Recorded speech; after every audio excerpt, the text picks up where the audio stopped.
She stood in front of 1,000 cameras while the man she trusted burned her alive. And the most dangerous man in Chicago watched every second of it. The night Serafina Vale walked into the Blackstone Charity Gala, she had no idea she was walking into the last moment of her old life. Damian Cross took the microphone, smiled at the crowd, and destroyed her in 90 seconds flat. Fraud charges, forged contracts, stolen money, all of it a lie, all of it broadcast live, all of it designed to bury her before she could open her mouth. 500 phones lifted, 500 strangers recorded her face while it broke, and then the doors opened, and Lucian Moretti walked in. If you've ever watched someone survive something that should have killed them, keep watching. Like this video, drop your city in the comments and let me see how far this story travels. The rain had been falling since noon and showed no intention of stopping. It came down in hard, diagonal sheets across the loop, hammering car hoods and gutters and the awnings of restaurants where people pressed their faces to fogged glass and watched the street disappear. By 7 in the evening, Lower Wacker Drive ran like a shallow river. Cab drivers cursed. Tourists retreated. The city folded inward the way Chicago always did in bad weather. Not softly, not gracefully, but with a kind of blunt municipal resignation, as if the infrastructure itself had decided to endure rather than resist. Serafina Vale stood in the back seat of a hired car 2 blocks from the Blackstone Hotel and told herself for the 4th time that she could still turn around. She didn't believe it any more than she had the first 3 times. The driver, a heavy-set man with a Lithuanian accent and a pine air freshener that had been dead for weeks, glanced at her in the mirror. He didn't say anything. He'd picked her up outside her apartment building on North Clark 40 minutes ago, and he'd read the silence correctly. This was not a woman who wanted conversation. This was a woman running through something in her head on a loop, tightening the same knot over and over. She was wearing a black dress she'd bought 2 years ago for a different event, a different version of her life. The fabric still fit. The person who'd bought it felt like someone she'd read about.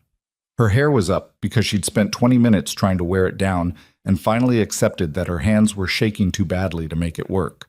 Small pearl earrings, no necklace. The kind of understatement that took effort and looked like it hadn't. On her phone, 3 texts from her friend Danny sitting unread. "You don't have to go. You know that, right? Sarah, call me." She put the phone face down on the seat. The Blackstone Charity Gala happened every November.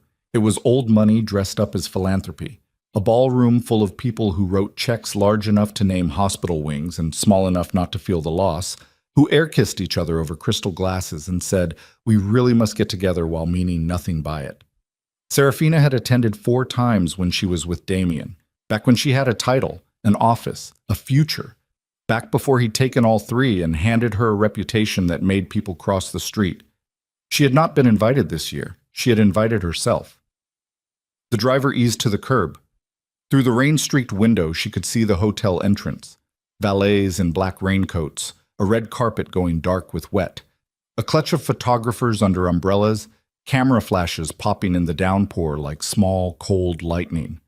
Black cars lined the block, women in silk, men in custom wool, the whole gleaming apparatus of a city's upper crust gathering to feel good about itself for one evening. "Here okay?" the driver asked. "Fine," Serafina said. "Thank you." She didn't move for another 10 seconds. Then she opened the door and stepped into the rain. She moved quickly, head slightly down, past the photographers before they could place her face. Maybe they wouldn't. It had been 8 months since her name had been in the papers. Disgraced was yesterday's story. The city had moved on to fresher scandals, fresher blood. She was old wreckage now. Good for the occasional sidebar, not worth a real frame. The lobby hit her like a held breath finally released. Warm air, chandelier light, the low roar of 200 conversations blurring into ambient noise. A string quartet worked in the corner.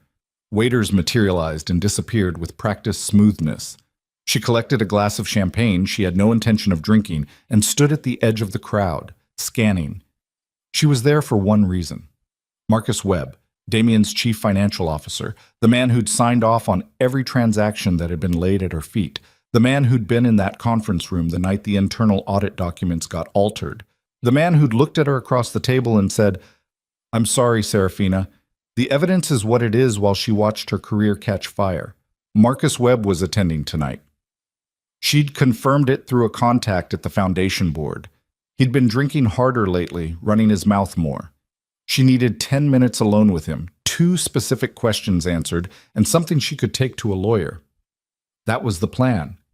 It had been a reasonable plan. Then she saw Damien.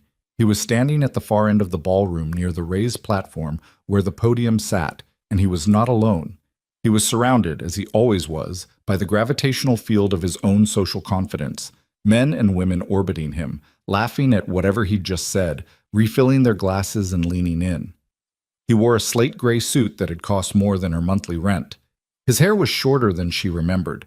He looked, objectively, like someone who had never done a dishonest thing in his life. He hadn't seen her yet. Her first instinct was to leave.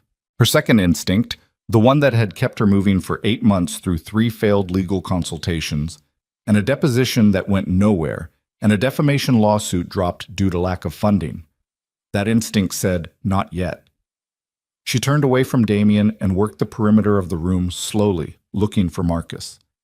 She found him near the bar, already on his 3rd drink by the look of it, in conversation with a woman from the city planning department she vaguely recognized. Serafina drifted close, positioned herself with her back partly angled away, and waited. The conversation died naturally. The woman excused herself. Marcus reached for his glass. Marcus. He went very still. Then he turned, and the look on his face, the color leaving his cheeks in the space of a single second, told her something useful. He recognized her. He was afraid, and he hadn't been prepared. Good. What are you doing here? He said. Not a question. A low, careful, controlled sentence.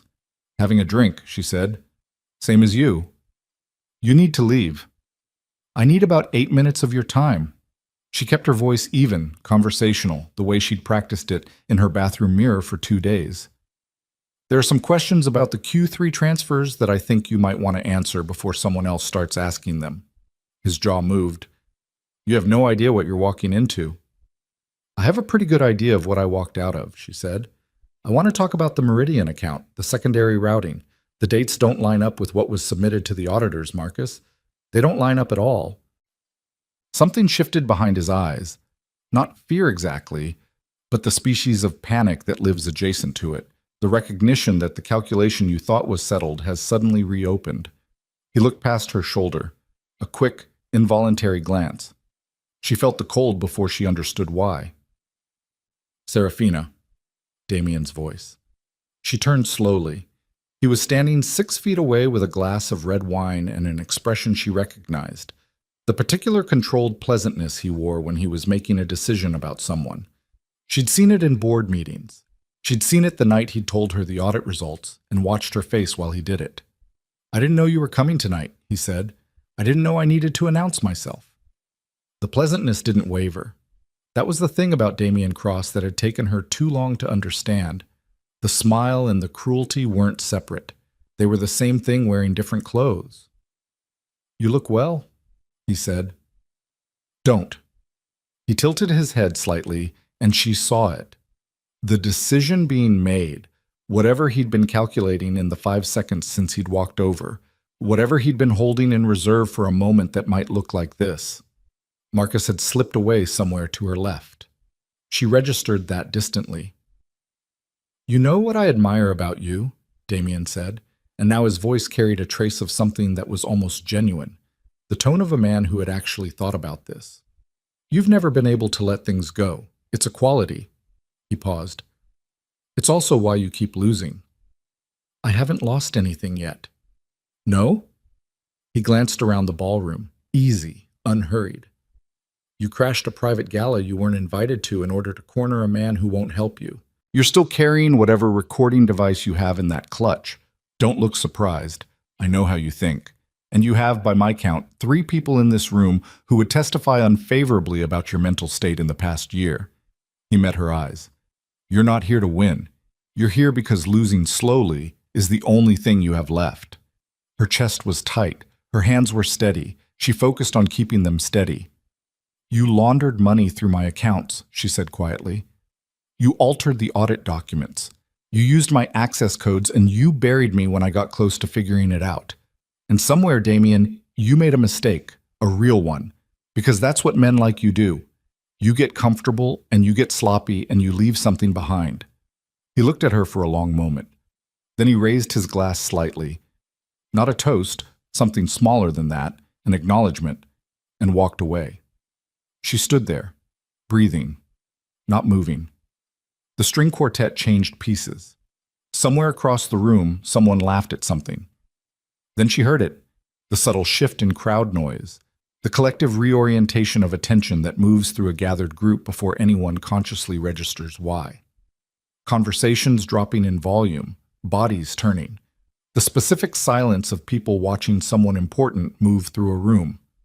She turned toward the entrance. The doors had opened.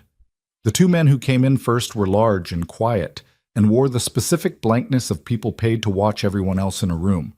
They split left and right without speaking, taking positions.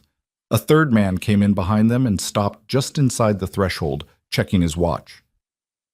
Then the fourth man walked in. He was not the tallest man in the room, not the broadest. He wore a charcoal suit, no tie, a shirt the color of ash, and he moved with the unhurried deliberateness of someone who had never once needed to rush toward anything because anything he wanted had learned to wait. His hair was dark with a thread of silver at the temples. His face was angular, controlled, the kind of face that gave nothing away because it had been built, year by year, to give nothing away. She knew who he was. Anyone in Chicago who paid even peripheral attention to how power actually moved through the city knew who he was. Lucien Moretti. She'd seen his photograph exactly once, a grainy frame from a city council security feed that had circulated briefly in a Tribune investigative piece 3 years ago, before the piece was killed and the journalist who wrote it was quietly reassigned. The photograph had shown a man leaving a building on South Michigan at 2 in the morning, collar up, face half turned. It had shown enough.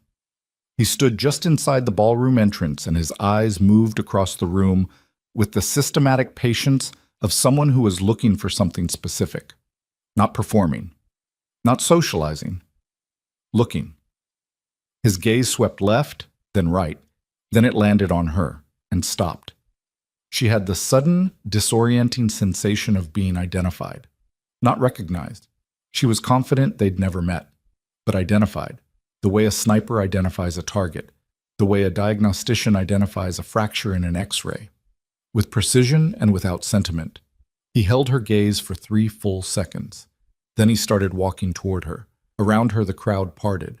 Not dramatically, not the way it happened in films, bodies lurching back in obvious fear, but with the small, unconscious adjustments of people who sensed something and responded to it without knowing why. Conversations interrupted mid-sentence. Eyes tracked him, and then looked away. Damien, at the far end of the room, had gone very still. Lucien Moretti stopped in front of Serafina Vale with 4 feet of distance between them and said nothing. He looked at her the way you look at something you've been thinking about for a long time and have finally decided to touch. "You came alone," he said. It wasn't a question. "I usually do," she said. Something moved behind his eyes, but not warmth exactly, but its structural precursor. Recognition of a specific kind of person. Then he turned toward the podium. Damien Cross was already moving toward the microphone. She didn't know why yet. She didn't know what was about to happen. She only knew that in the last 60 seconds, the entire geometry of the evening had changed around her in ways she hadn't caused and couldn't fully read, and that the man standing 2 feet to her left was somehow at the center of that geometry, and that the look on Damien's face as he reached the podium and looked out across the room and found her standing next to Lucien Moretti was not the face of a man running a controlled situation. It was the face of a man who had just discovered that his calculation contained an error he hadn't known was there. Damien took the microphone. The room settled. "Thank you all for coming tonight," he began, smooth, practiced, the warm baritone of a man who'd given hundreds of speeches and knew exactly what each of them was worth. "The Foundation has done extraordinary work this year, and it's because of rooms like this one, because of people like you." Applause. Managed, polite, appropriate. Serafina watched his eyes move to her twice in the first 30 seconds. She watched him make a decision. Before we get to the evening's program, Damien continued, I want to take a moment to address something directly, because I believe in transparency, because I think the people in this room deserve honesty. She felt it before she understood it. The drop in temperature at the base of her spine, the animal awareness of incoming damage. Some of you may have encountered Serafina Vale this evening. His eyes went directly to her. Held. Some of you may know her name. I want to be very clear about who she is and why she's here. The room had gone absolutely still. Phones were rising. Serafina worked at Cross Meridian for 3 years. During that time, she had access to company accounts, client files, and internal audit processes. Damien's voice was calm, regretful, the voice of a man reluctantly performing a public service. When our internal investigation discovered discrepancies, forged contracts, redirected funds, falsified records, we terminated her employment and referred the matter to our legal team. Serafina has spent the past 8 months attempting to reframe that investigation as a personal vendetta. He paused. Tonight she broke into a private event to intimidate a company employee. I think you all deserve to know that. The silence after he finished was the kind that had weight. Her ears were ringing, phones everywhere, recording, streaming, broadcasting this in real time to wherever real time went. She heard her own breathing. She heard someone near her whisper something she couldn't make out. She heard distantly Damien say into the microphone, "Security!" And then, from 2 feet to her left, Lucien Moretti spoke. He didn't raise his voice. He didn't need to. It carried the way sounds carry in empty churches, not because it was loud, but because everything else had stopped. Mr. Cross, Damien's face changed. This woman, Lucien said, is here as my guest. The silence deepened, reconfigured, became something different. Damien stood at the podium, and the microphone was in his hand, and his face was the face of someone who had just been handed a problem with no immediate solution. I wasn't aware you were attending tonight, Damien said carefully. No, Lucien agreed. You weren't. He still hadn't moved, hadn't raised his voice, hadn't done anything except speak 2 sentences into a room full of people with phones, and already the entire structure of the last 5 minutes was bending around those sentences like metal around heat. Serafina looked at him. He was already looking at her. Are you all right? He said, quietly, just for her. She didn't know how to answer that. She wasn't sure the honest answer was yes. She wasn't sure it was no. She was standing in a ballroom full of strangers while a man she'd once thought she loved broadcasted her destruction across the city's social media landscape. And a man she'd never spoken to before tonight was standing close enough that she could feel the warmth radiating off him and looking at her like the answer to her question was something he'd already decided. I'm fine, she said. He held her gaze a beat longer than necessary. Then he turned back toward Damien Cross and walked forward. The crowd parted. Damien gripped the microphone. Lucien stopped at the foot of the stage. He looked up. The 2 men looked at each other across 6 feet of space in a distance that had nothing to do with feet, and Serafina watched Damien Cross, who had destroyed her livelihood, her name, her sense of what was real, do something she had never once seen him do in 3 years. He flinched. Step down, Lucien said. Just that. 2 words. No anger, no theater. Damien stepped back from the microphone. The room held its breath. Lucien reached into his jacket pocket, produced his phone, made 1 call, short and quiet, in Italian, ended it, put the phone away. Then he turned toward Serafina and crossed back to where she stood. We need to leave, he said. I came here for a reason. I know why you came. His voice was low, private, cutting under the ambient noise of a room full of people pretending not to stare. Marcus Webb left through the kitchen 5 minutes ago. He won't be the way through this. She stared at him. How do you know what I came here for? He looked at her steadily. Because I've been building a case against Damien Cross for 6 months, and 3 weeks ago, your name showed up in documents I wasn't expecting to find it in. Her mouth went slightly dry. What kind of documents? The kind, he said carefully, that make clear you were used, not complicit, and the kind that explain why Damien needed you destroyed before you could start asking the questions you came here tonight to ask. Behind him, she could see the crowd beginning to unfreeze, whispers picking up again, heads bent together, phones still out, but the energy shifting from shock to something more analytical, more social, the city machine beginning the process of deciding what this meant and what to do with it. Damien had vanished somewhere toward the back of the room. Two of Lucien's men had moved to positions she hadn't seen them take. "If I leave with you, Serafina said, "what does that mean?" He considered the question with the seriousness it deserved. "It means tonight you're under my protection. It means Damien doesn't touch you. It means you get to hear what I know." He paused.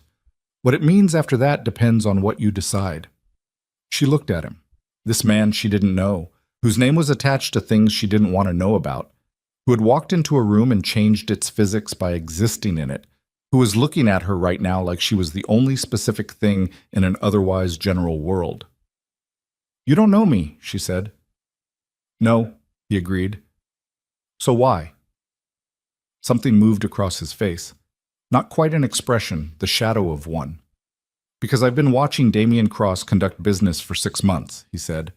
"And because the first time in all of that time that I've seen him look genuinely afraid," he glanced toward where Damien had disappeared, then back to her, "was 30 seconds ago." She felt something in her chest that she didn't have a clean name for. Not relief, not trust. Something rawer than both. Outside, through the tall windows at the far end of the ballroom, the rain kept falling. The city lights made the wet streets glow amber and white. Chicago going on with itself, indifferent to the specific human wreckage being sorted through inside the Blackstone's ballroom on a cold November night. She thought about Danny's texts. "You don't have to go." She thought about 8 months of doors closing. She thought about Damien's face at the podium, looking down at Lucien Moretti, and flinching. "Okay," she said. Lucien turned slightly toward the exit. One of his men appeared at the door. "Stay close," he said. They moved through the crowd. People got out of the way. She focused on his pace, the set of his shoulders, the way the room arranged itself around him. Not with fear exactly, not entirely, but with the specific deference that large gravitational bodies produce in the objects near them. She thought about what she was doing. She thought about it very clearly, with no softening. She was leaving a gala with Lucien Moretti. She was doing it because her plan had collapsed inside 30 minutes, and because a man she'd spent 8 months trying to bring down had just publicly humiliated her in front of cameras while the city watched, and because somewhere in the cold machinery of the next few steps, there was the faint outline of something she hadn't had in a long time. Leverage. The November air outside hit her like a hand, cold and immediate and smelling of rain and exhaust and the specific cold steel scent of the lake from 4 blocks away. Black cars lined the curb. Men she didn't recognize moved with quiet efficiency. Lucien held the rear door of the nearest car open without speaking. She stopped next to it. "Where are we going?" "Somewhere we can talk without an audience." She held his gaze. Something passed between them that neither of them commented on.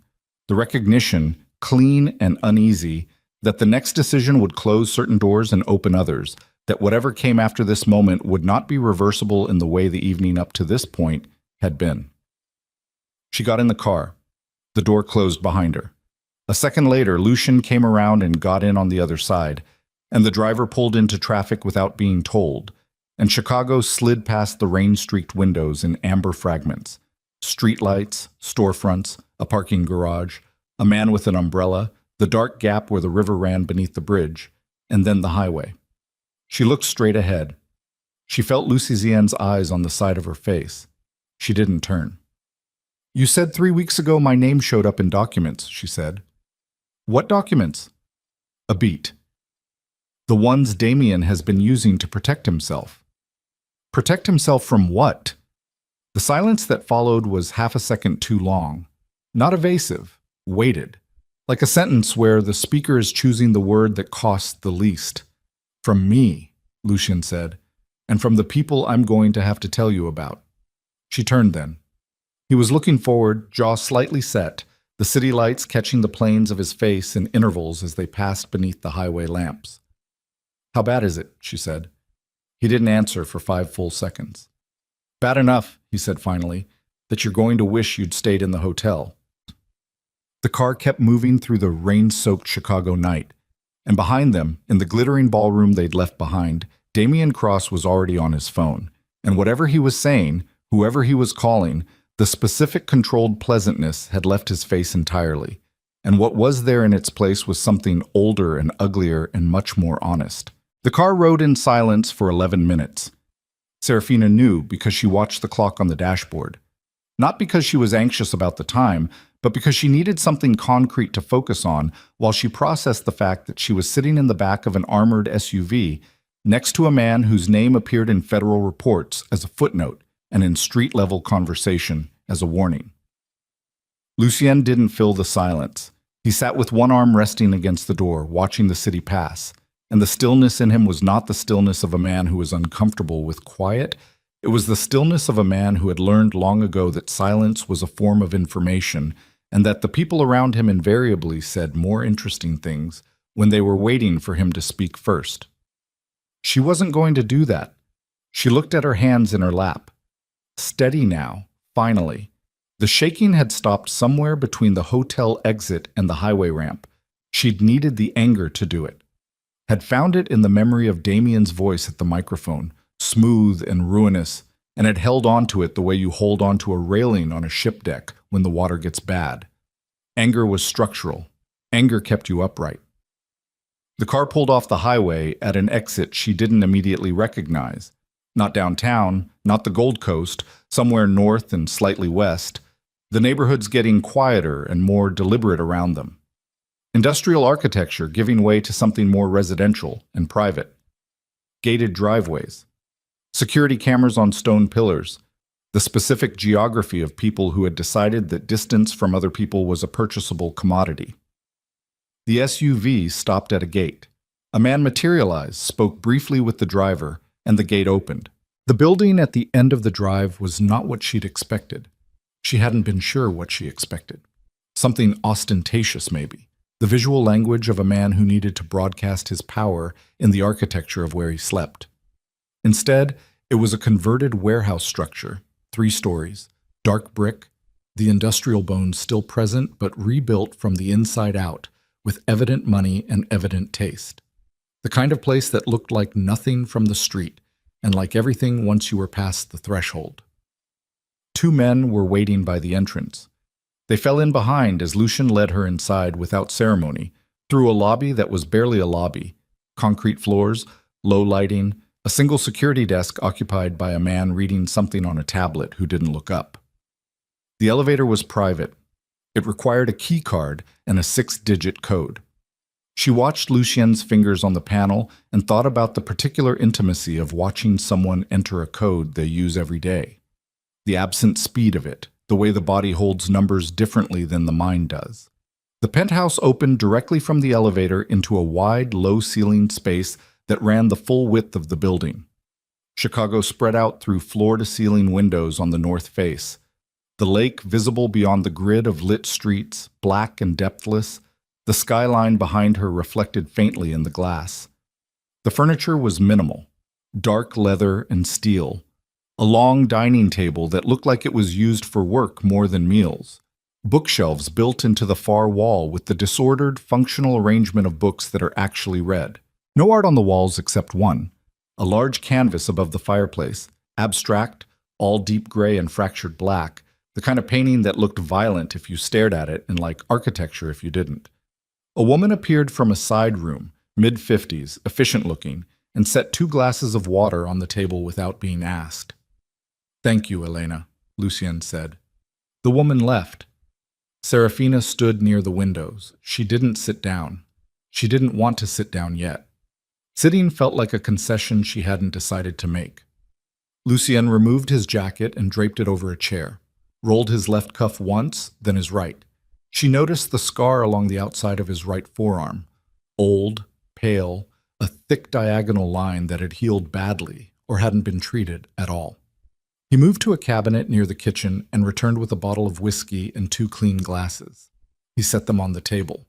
He poured one. He didn't pour the second until she moved to the table and sat down. He noticed that. She could see that he noticed it. He didn't comment on it. He sat across from her, not at the head of the table, but across from her, which she also noticed. He pulled a laptop from the side of the table and turned it to face her. The screen showed a document viewer. Spreadsheets. Transaction records. Column after column of routing numbers, account identifiers, dates, and figures. Cross Meridian maintained 8 operating accounts, Lucian said. 4 of them were standard: payroll, vendor payments, client escrow, operational overhead. The other 4 were opened between 14 and 22 months ago under separate corporate identities. 2 of those identities belong to shell companies registered in Delaware. The other 2 don't officially exist. She looked at the screen. Her eyes moved through the figures with the automatic efficiency of someone who had spent 3 years doing exactly this kind of work. These transfers, she said, pointing to a cluster of figures in the 3rd column. The amounts are irregular, but the intervals aren't. Every 19 days, approximately. Approximately, Lucien agreed. The variation is small enough to look like operational noise, large enough, over 14 months, to amount to just under $40 million. She sat back. To where? She said. He scrolled. New documents. A network map. Nodes and connections, names and corporate identifiers. The structure of the thing made her stomach drop slowly, the way a floor drops when you realize there's nothing under it. A syndicate, he said. Eastern European, operating primarily through freight and logistics companies in the Baltic and Black Sea regions. They've been moving into North American markets for 6 years, port contracts, union positions, local government influence. He paused.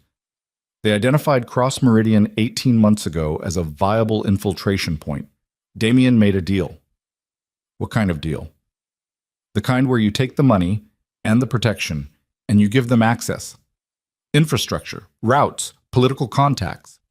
Lucian's voice was even throughout, the specific flatness of someone describing a thing they find contemptible but have decided not to perform contempt about. They needed legitimacy. Damien needed capital and protection from federal investigators who were starting to look at some of his earlier transactions. She was quiet for a moment. And me?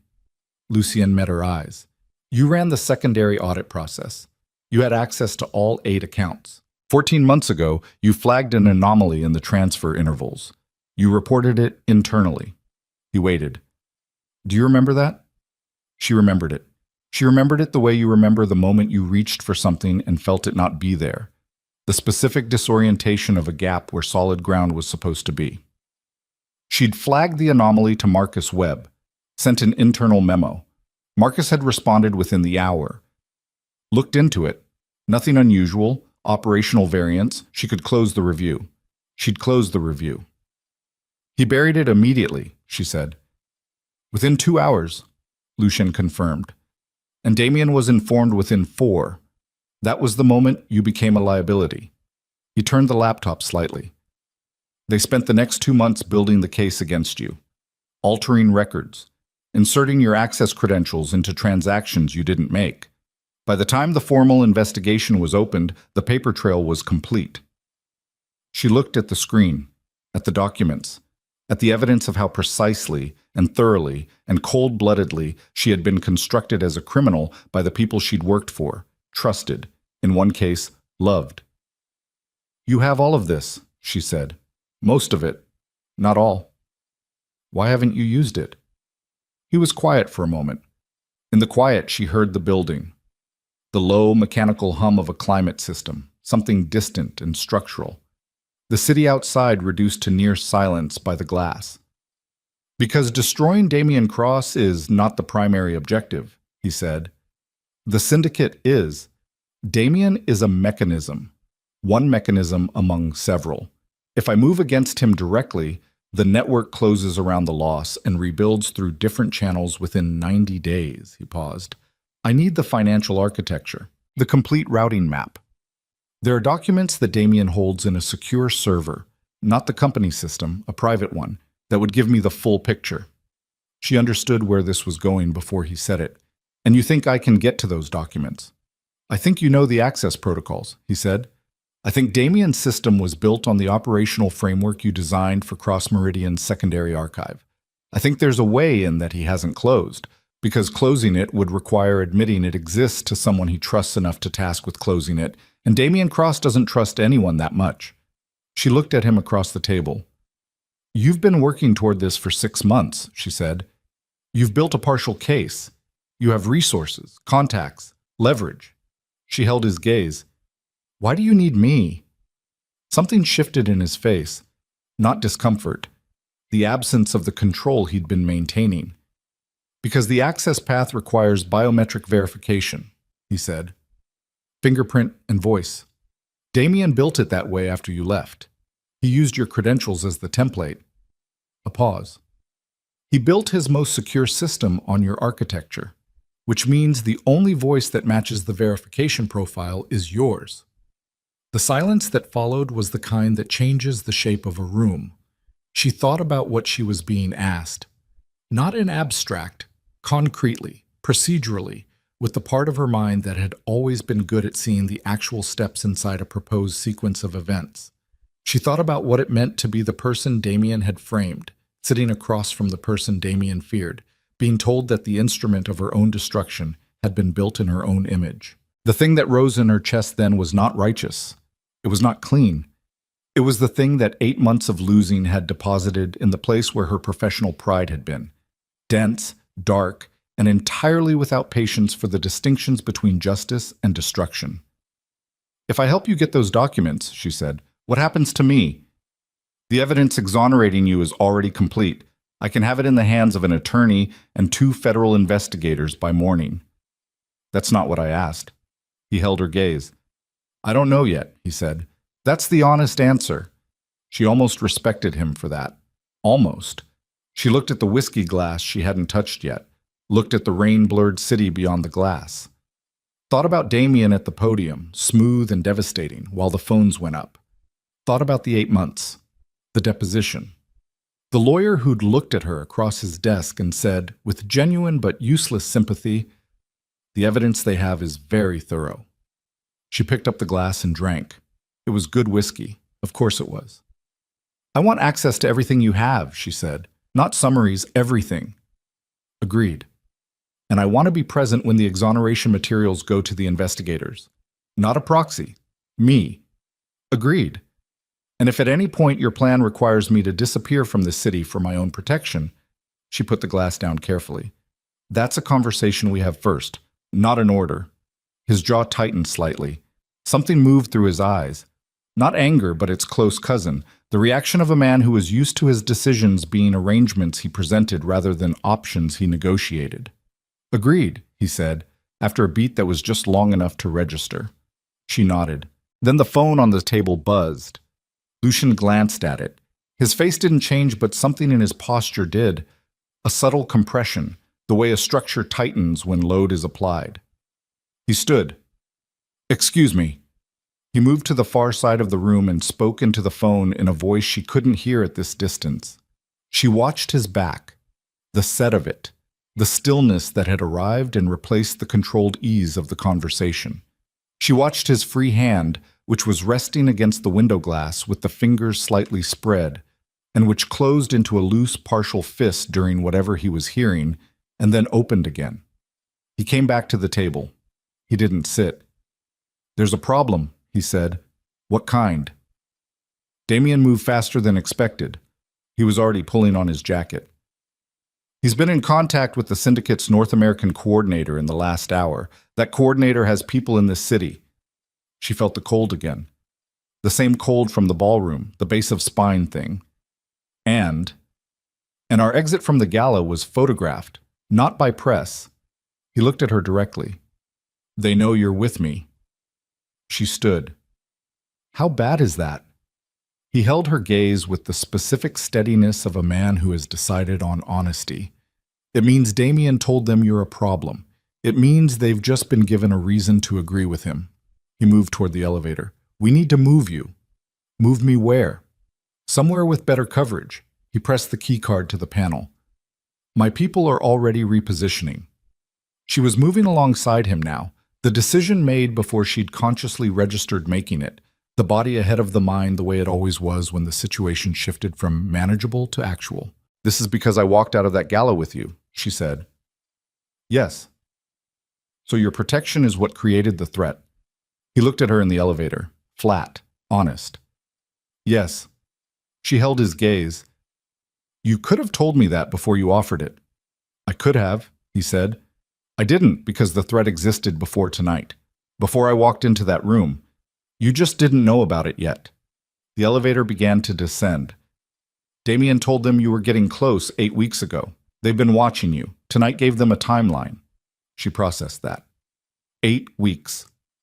She'd spent the last 8 weeks navigating the city thinking she was doing it alone, thinking the danger was legal, financial, reputational. She'd been watched for 8 weeks by people who operated in a register she didn't know how to read, and the only reason nothing had happened yet was apparently that Damien had been managing the timeline. And now he's changed the timeline, she said. Now he's changed the timeline. The elevator reached the ground floor. The lobby was different now. The man at the desk had been replaced by 2 men, standing, and the way they stood said everything about what they were. Lucien exchanged a look with one of them and received a small nod in return. A different car in the drive. A different driver. As Lucien opened the rear door for her, his phone buzzed again. He read the screen. Something crossed his face that was gone before she could name it. What? She said. He showed her the screen. A photograph. Security camera quality, slightly grainy, time-stamped 31 minutes ago. The Blackstone Hotel lobby. 3 men she'd never seen before, moving toward the exit with the particular directional purpose of people who had been given an address. Her address. Her apartment on North Clark. Her chest went tight, and she did not let it show on her face because showing it would not help anything, and she had learned 8 months ago that the only useful response to the ground dropping out from under you was to adjust your center of gravity before you fell. My apartment, she said. We have someone there already, Lucien said. Your belongings are being secured.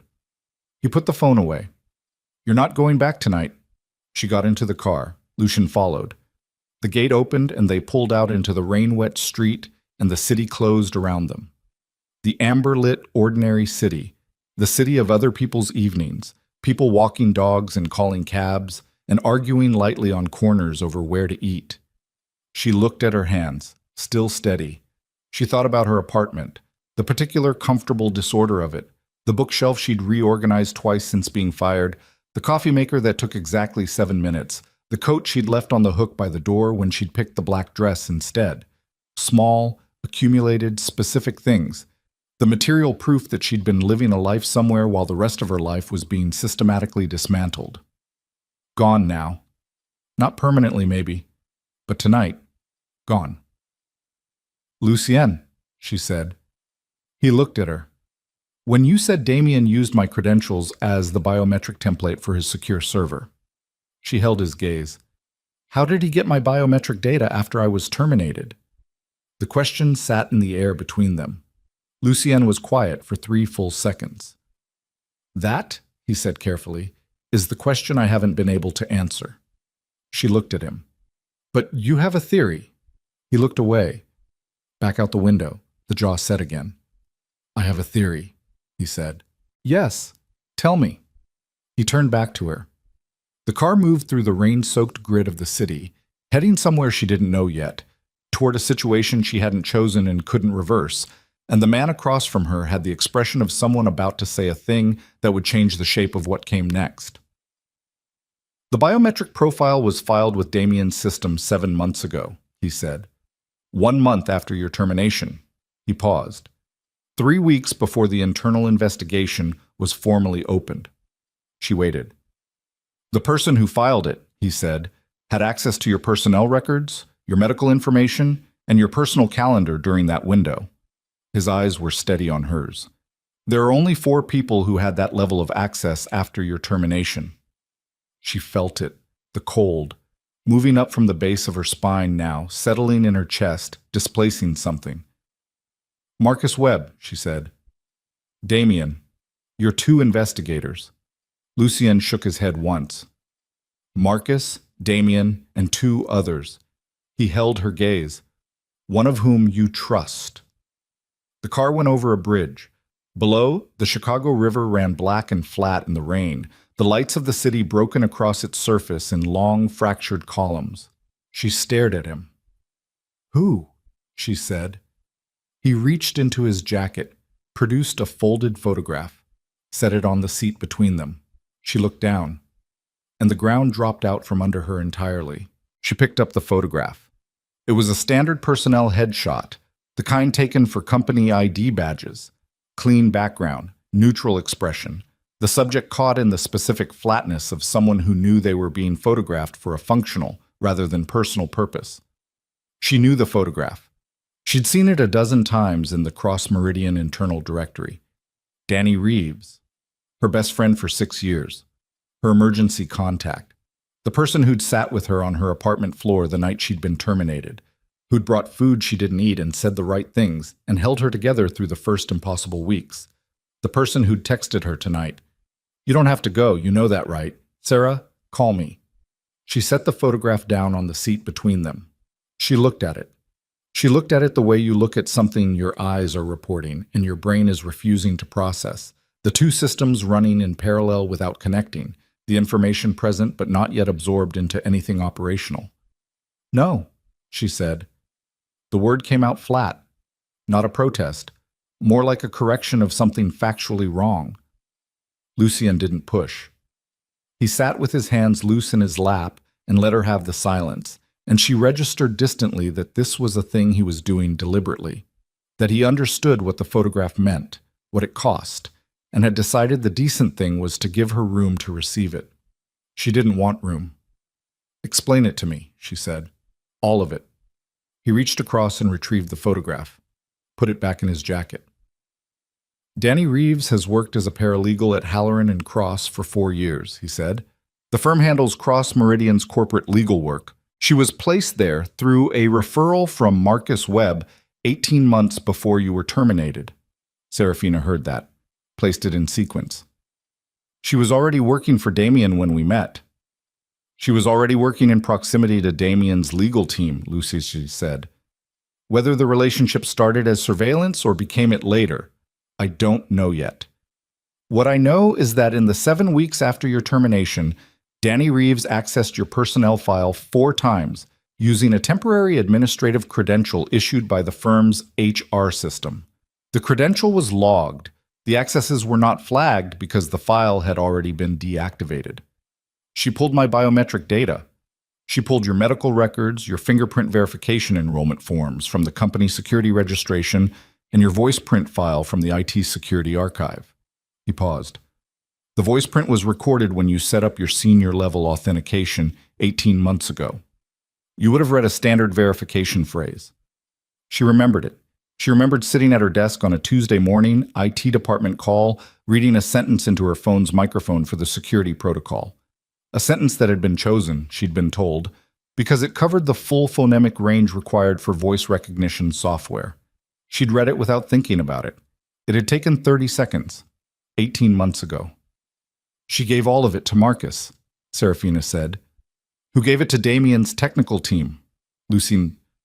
Lucien's voice was even throughout. "Who built the biometric profile and installed it on the private server?" She was aware of her breathing. She was making herself breathe at a normal rate and depth, not because she was calm, but because it was the only physical thing she could control right now, and she needed to control something. 6 years. Danny had been in her life for 6 years. She'd been the person Serafina called when her father got sick. She'd been the person who'd driven her home from the hospital the night of the accident 2 winters ago. She'd been, in the vocabulary of Serafina's actual daily life, the person who existed in the category of unconditional. And somewhere inside that 6 years, she had been something else. "Does she know what they were planning to do to me?" Serafina said. "Does she know the full scope?"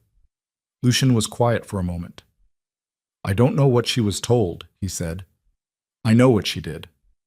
It was an honest distinction, and she hated it for being one, because it left a space she didn't want left, the space where she would have to decide eventually what she believed about Danny's intentions, and she was not ready to do that yet, and she was not sure she ever would be. "Where is she now?" Serafina said. "Her apartment, as far as we know." "Has she been told that I know?" "No." She looked out the window. The city moved past. She didn't see it.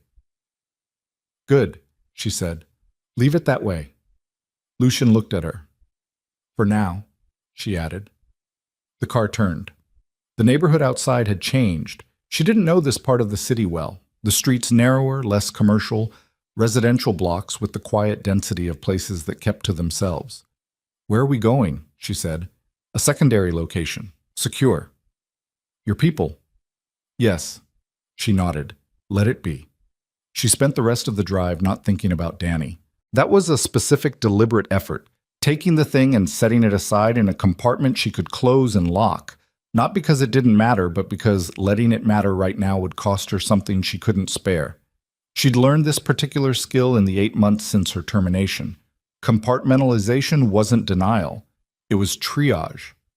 The car stopped in front of a 3-flat building on a narrow block, gray stone, iron railings, the kind of building that had been solid for 60 years and would be solid for 60 more. No visible security from the street. A mailbox with a name she didn't recognize. 3rd floor, Lucy again told her. She followed him upstairs that were carpeted and slightly worn and smelled like old wood and whatever someone on the 2nd floor had cooked for dinner.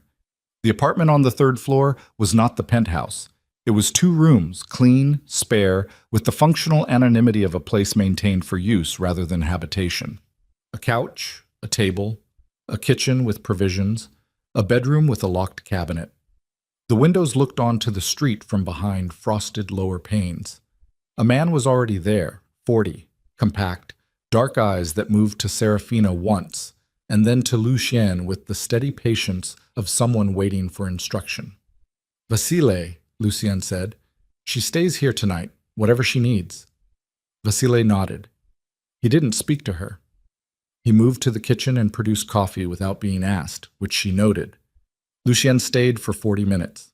He spread documents across the table, physical documents, printed, flagged with tabs, and walked her through what he had and what he needed.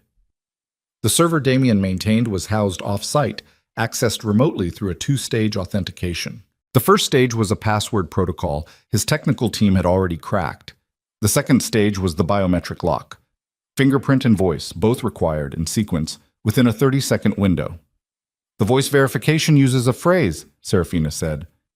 The same phrase, Lucien confirmed. The enrollment phrase. We have the original recording. She looked at him. That's not how it works, she said. Voice verification systems aren't matching recordings. They're matching live voice print. Frequency, resonance, the minor variations in real-time speech. You can't play a recording. No, but you can provide the live voice. I can provide the live voice of a phrase recorded 18 months ago. My voice has changed. We have a technical solution for the variation. What we can't replicate is your voice entirely. She looked at the documents, at the structure of what she was being asked to step into. So you need me in front of the system, live. We need you in front of the system, yes. She sat with that for a moment. When? She said. There's a window in 72 hours. Damien is attending a conference in Washington. He'll be away from the city for 36 hours. During that window, remote access to the server is the only access. He won't be watching the authentication logs in real time. And if something goes wrong, Lucien held her gaze, then we adapt. She nodded slowly. He left an hour later and she sat in the spare apartment on a couch that smelled like nothing and listened to Vasile make himself coffee in the kitchen and thought about Danny's face. The specific quality of Danny's face when Serafina had called her from the lobby of the employment attorney's office 7 months ago, voice barely holding, and Danny had said, "I'm coming, don't move, I'm coming right now." The specificity of that, the realness of it. The thing about betrayal that nobody told you, she thought, was that the history didn't stop being real. It didn't retroactively empty. 6 years of genuine moments didn't become false because one layer of them had been something else. They just became unbearable in a different way. She didn't sleep well. She slept in pieces, an hour, then awake in the dark of a room she didn't know, the sounds of the building settling around her like a strange language. The rain had stopped.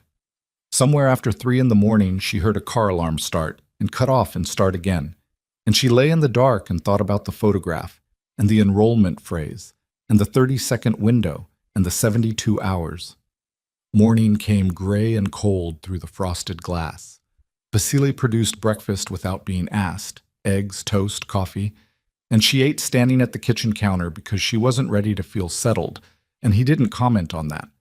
Lucien arrived at 9. He looked like he hadn't slept either, though on him it showed differently. Not in softness, but in a kind of stripped-down economy of expression, the face down to its structural elements, nothing spare operating. He was carrying a tablet and a phone, and the jacket he'd worn last night was replaced by a dark Henley and a heavier coat. Damien filed a complaint with CPD this morning, he said without preamble. Trespassing and harassment, you at the gala. She stared at him. He moved fast. He's managing the narrative, Lucien said. Same play, different board. His attorney released a statement at 7 a.m. It's already in 3 outlets. He set the tablet on the table, screen up. She read the statement. It was precise and specific and very well crafted, acknowledging the previous evening, characterizing Serafina's presence as a continuation of a documented pattern of harassment, referencing the legal proceedings with language designed to sound measured and sad about the whole thing. Damien was quoted once, briefly. I wish her well, but I can't allow this behavior to continue. He's trying to get ahead of me before I can use anything, she said. He's trying to establish that anything you say is motivated by a harassment campaign. Lucien sat. If you go to investigators now, the first question they ask is why you were at a private event you weren't invited to. The second question is why you have a documented pattern of targeting cross-meridian employees. The complaint gives him the frame. She put the tablet down. She thought about the 72 hours, about the server, about the documents inside it that would dismantle the frame completely if she could get to them. We need to accelerate, she said. Lucien looked at her. The conference window, she said. You said 72 hours. Can it be done in 48? It increases risk. Damien is moving faster than your timeline. If he goes to Washington and comes back and decides to reroute the server or change the authentication before we access it, I know. Then 48 hours. Lucien was quiet for a moment.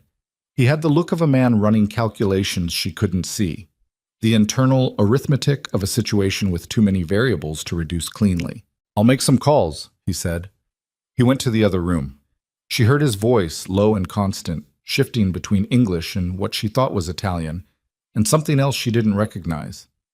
She stood at the window, looked at the gray morning street, a woman walking a dog, a delivery truck idling at the corner, the ordinary infrastructure of a city going about its business at 9 a.m. on a Wednesday with no awareness that anything in particular was happening. Her phone buzzed. She'd had it off since last night. She turned the screen on now. 14 missed calls, 11 from Danny. The most recent text sent at 7:43 a.m. Sarah. I saw the news. Please call me. I'm scared for you. Please. She read it 3 times. The thing that moved through her was not the anger she'd expected. It was something colder and more exact. The specific grief of recognizing a performance and knowing it was good enough that you couldn't entirely stop responding to it. Because some part of her, even now, even with the photograph and the credential logs and the biometric data, heard Danny's voice in that text and felt the pull of 6 years, of unconditional. She turned the phone face down on the table. Lucien came back. 48 hours is possible, he said. It requires moving one component of the operation earlier than planned, which creates a seam. What kind of seam? There's a man named Gregor Vass, he said. He sat across from her. His voice was measured, the way it got when the information was serious. He's the syndicate's North American coordinator, the one I told you about last night, the one Damien contacted. Vass has been in Chicago for 3 days. He was due to leave before the server operation. If we accelerate, he's still in the city when we move. Yeah. Is that a problem? It means if anything triggers the authentication, if Damien's system logs an access attempt and sends an alert, Vass is close enough to respond within the hour instead of at a distance. She looked at Lucien. And if he responds? Lucien met her gaze directly. Then this becomes a different kind of operation than I planned. She understood what that meant. She let herself understand it fully, without softening. Okay, she said. Lucian studied her face. You don't have to be part of the physical access, he said. We can set up the biometric remotely. You provide the voice verification from a secure location while my people are on site. No. She shook her head once. If something goes wrong with the authentication, I need to be there to troubleshoot it. Your technical people can crack passwords. They can't make my voice sound like my voice if the system rejects the first attempt. A beat. That's a reasonable argument, he said. It's the only argument, she said. You know I'm right. He was quiet for a moment. I know you're right, he said. The next 36 hours had the quality of a held breath stretched past the point where holding it was comfortable. Lucien's people came and went from the apartment in a rotation that she gradually began to map. 3 of them on a 6-hour pattern, always one present, always the same quality of attentive stillness. She worked through the documents Lucian had left her, building the map of Cross Meridian's account structure from memory and cross-referencing against the transaction records, finding the seams and the load-bearing connections, learning the architecture of the thing that had been built against her so that she could take it apart the same way. From the inside, at the joints. Lucien came back that evening with food from somewhere good and ate with her at the table while they went over the access protocol for the server. He was precise and patient and occasionally wrong about operational details that she corrected. And each time she corrected him, he absorbed it without resistance and adjusted, which told her something about how his mind worked that she filed away without deciding yet what to do with it. At one point, she looked up from the documents and found him watching her. What? She said. Nothing, he said, and looked back at the papers. She didn't push it. She thought about it later, lying in the dark of the small bedroom. The way he'd been watching her, not assessing, not calculating. Something quieter. She'd seen that look before, in a different man, a long time before Damien, and she was not ready to examine what it meant in this context, and she made herself stop thinking about it and go through the access protocol again instead. Day 2. Lucien arrived at 7 in the morning with the kind of controlled quiet that meant something had happened. Vass moved up his departure, he said. He's leaving Chicago tonight. She looked at him. That's good, she said. That closes the seam. It closes one seam. He set his phone on the table and she looked at the screen. A message in a language she didn't read. Short, 3 lines, followed by a photograph.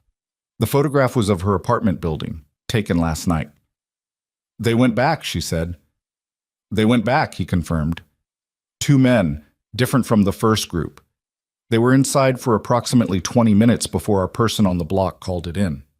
She stared at the photograph, at the familiar brick facade of the building she'd lived in for 3 years, the entrance she'd walked through thousands of times. They were looking for something, she said. They were looking for the same thing we need, Lucien said. The backup drive. She went very still. 3 months ago, before she'd fully understood the scope of what she was dealing with, she'd copied a set of files from her personal archive onto an encrypted drive. Old files, work files she'd been allowed to keep, correspondence, personal financial records. She'd done it as a precaution, out of the same instinct that made her document everything, that made her flag anomalies in writing, that had ultimately made her dangerous enough to destroy. She'd told one person about the drive. The silence in the room was total. Lucien watched her face. She could feel him watching it, and she couldn't control what was on it in that moment because the calculation was happening too fast, and the answer was too clear, and the answer was the thing she'd spent 36 hours keeping in the locked compartment. Danny, she said. Not a question. Lucien didn't answer. She told them about the drive, Serafina said. She's the only person who knew. The compartment she'd locked 2 days ago opened now, and there was nothing she could do about that. The 6 years, the phone calls, the hospital, the apartment floor, all of it running simultaneously with the credential logs and the photograph and the men who'd gone into her building looking for a drive that only one person knew existed. She stood up. She walked to the window, put her hand against the glass. The street below was empty, gray morning, nothing moving yet.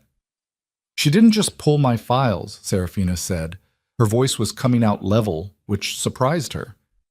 She's been reporting to them actively, the whole time. Through the investigation, through... She stopped. started again. Every conversation we had after I was terminated, every strategy session, every time I told her what I was planning, who I was talking to. She pressed her palm flat against the glass. She was feeding it to them. Behind her, she heard Lucien stand. She heard him move. He stopped a few feet behind her. "Yes," he said. The word landed like a stone into still water. She felt the ripple of it move through her. "Why didn't you tell me immediately?" she said. "When you first found out?" "Because I needed you functional," he said. "Not don't." She turned around. He was closer than she'd realized. She looked at him directly. "Don't tell me you were managing me." His jaw tightened. "I was protecting the operation," he said. "And yes, protecting you. By deciding what I could handle. By sequencing information at a rate you could absorb without... Without what?" Her voice had an edge now that she wasn't moderating. "Without falling apart? Without making decisions you hadn't approved?" She held his gaze. "I'm not one of your assets, Lucy. I don't get handled." The silence between them was sharp. He didn't look away. "You're right," he said. She hadn't expected that. It didn't soften anything, but it registered. She turned back to the window. "The drive is gone," she said. "Whatever was on it." "The drive is not gone," Lucien said. "Our person recovered it before they reached it. It's secure." She processed that. "When?" 4 hours ago. I've had eyes on your building since the first incursion. When they went back, my person got there first." She turned around again. "You knew they were going back." "I anticipated it. And you didn't tell me." His expression held. "I'm telling you now," he said. She looked at him for a long moment, at the controlled patience of his face, the specific quality of it. Not remotely apologetic, not performing contrition, just present with the consequences of a decision he'd made and was not going to pretend he hadn't made. "If you make one more decision about what I know and when," she said, "I walk. I take whatever you have on Damien. I take it to federal investigators myself. I burn the timeline and I accept whatever happens." He held her gaze. "I understand," he said. "Say yes or no." A beat. "Yes," he said. She nodded once. Her phone, face down on the table, buzzed. They both looked at it. She picked it up. Unknown number, text message, 4 words and an attachment. "Check your email, Sarah." She opened the email app. A message from an address she didn't recognize, sent 11 minutes ago. No subject line. The body of the email was a single sentence. "I'm sorry. I didn't know it would go this far. There's something you need to see." The attachment was a file. She opened it. It took her 10 seconds to understand what she was looking at, 20 seconds to understand what it meant. She set the phone down on the table with careful deliberateness and looked at Lucien with the steady, stripped-down expression of someone who has just received damage and is deciding how to remain standing. "Danny didn't just give them the biometric data," she said. "She gave them something else." She looked at the phone screen. "She gave them the internal communications between me and the attorney I was working with 3 months ago, the privilege logs, the strategy documents." Lucien looked at the screen. His jaw set. "Which means," Serafina continued, "that every angle of approach I've been planning for the last 3 months, every protected communication, every legal strategy, everything I thought was confidential." "They know," Lucien said. "They know," she confirmed. "All of it." The room was very quiet. She looked at the email again. "I didn't know it would go this far." She thought about what that meant, what it didn't mean. The space between not knowing the scale of a thing and choosing to participate in it anyway, the moral geometry of that, the question of whether the size of the damage you caused mattered if you'd been willing to cause some damage all along. She closed the email. "The server operation," she said. "Everything we've been planning, if they know my approach, they know I've been building toward access. They might have already changed the authentication. Or they're waiting for us to attempt it," Lucien said. His voice had gone to a different register, lower, more deliberate, the register of a man transitioning from planning to something else. So we're walking into a trap, she said. Potentially. She looked at him. Then we need to change what we're walking in with, she said. Lucian was very still, watching her. What are you thinking? He said. She picked up the phone, looked at the unknown number that had sent her the text. Thought about Danny who'd just sent her a warning, which was either genuine guilt or another layer of the same performance, and she was not going to know which until she was standing in front of her. I'm thinking, Serafina said slowly, that if they know my strategy, then the only useful move is to give them a different strategy to watch. She met Lucien's eyes. I'm thinking we use the trap. Explain. We let them believe the server operation is proceeding as planned. We let them position for it. She held his gaze. And then we don't go for the server. Lucien went very still. Then what do we go for? She looked at him steadily. We go for Gregor Vass, she said, before he leaves the city tonight. The silence that followed was not the silence of a man being asked to do something he hadn't considered. It was the silence of a man who had considered it and made a decision not to pursue it, and was now being asked to revisit that decision by a woman who, 36 hours ago, hadn't known Gregor Vass existed. Lucien's expression changed, not into agreement, into something more complicated. The look of a man recalibrating, the look of someone taking a measurement. The silence stretched for 4 full seconds. Lucien stood with his arms loose at his sides and looked at Serafina across the table with the expression of a man who had just watched a variable he thought he understood reveal a second nature. Not surprise, exactly. Something more precise than that. The recalibration of an estimate that had been accurate but incomplete. Vass leaves tonight, he said. We have maybe 8 hours. Then we have 8 hours. Going after Vass directly is not a clean operation. His voice was level. He travels with 4 men, minimum. The location he's been using is a secured commercial property in Pilsen. Cameras, private security, a ground floor that's essentially a kill box if you go in without preparation. I'm not suggesting we go in, she said. I'm suggesting we draw him out. Lucien looked at her. He's expecting us to move on the server, she said. He's positioned for that, which means he's stationary, watching, waiting, not moving. She picked up the phone and looked again at the 4-word text. Check your email, Sarah. Danny just told me something, not on purpose, but she told me. They know my legal strategy, they know my attorney contacts, they know I've been trying to build a formal case. She set the phone down. What they don't know is that I know they know. Lucien was very still. So we give them a move they're waiting for, he said slowly. We make noise about the server. We make it look like we're preparing the access operation. We let that information get back to Vass through whatever channel Danny has been using. She held his gaze. He'll consolidate. He'll want to be close enough to respond when the attempt triggers. He comes out of the secured property and into a position of our choosing. Danny is the channel, Lucien said. Danny is the channel, Serafina confirmed, which means I need to call her. The words cost something. She felt where they came from and what they cost, and she kept her face neutral because the cost was not relevant to the operation. Lucien studied her for a moment. You understand that if she's still active, he said carefully, if she's still reporting, that call tells them exactly where you are. I know. We'd need to move you before you make it. I know that too. A beat. Okay, he said. The next 2 hours moved fast. Lucien made calls. His people shifted. Vasily was replaced by a man named Cord, younger, American, with the flat Midwestern vowels of someone from Ohio and the specific watchful stillness of someone who'd spent time in places where stillness was a survival skill. A second car was brought around. The apartment on the 3rd floor became a relay point rather than a shelter. They moved to a location 6 blocks away. A commercial space above a dry cleaner accessed through a back stairwell with 2 exits and windows on both street-facing sides.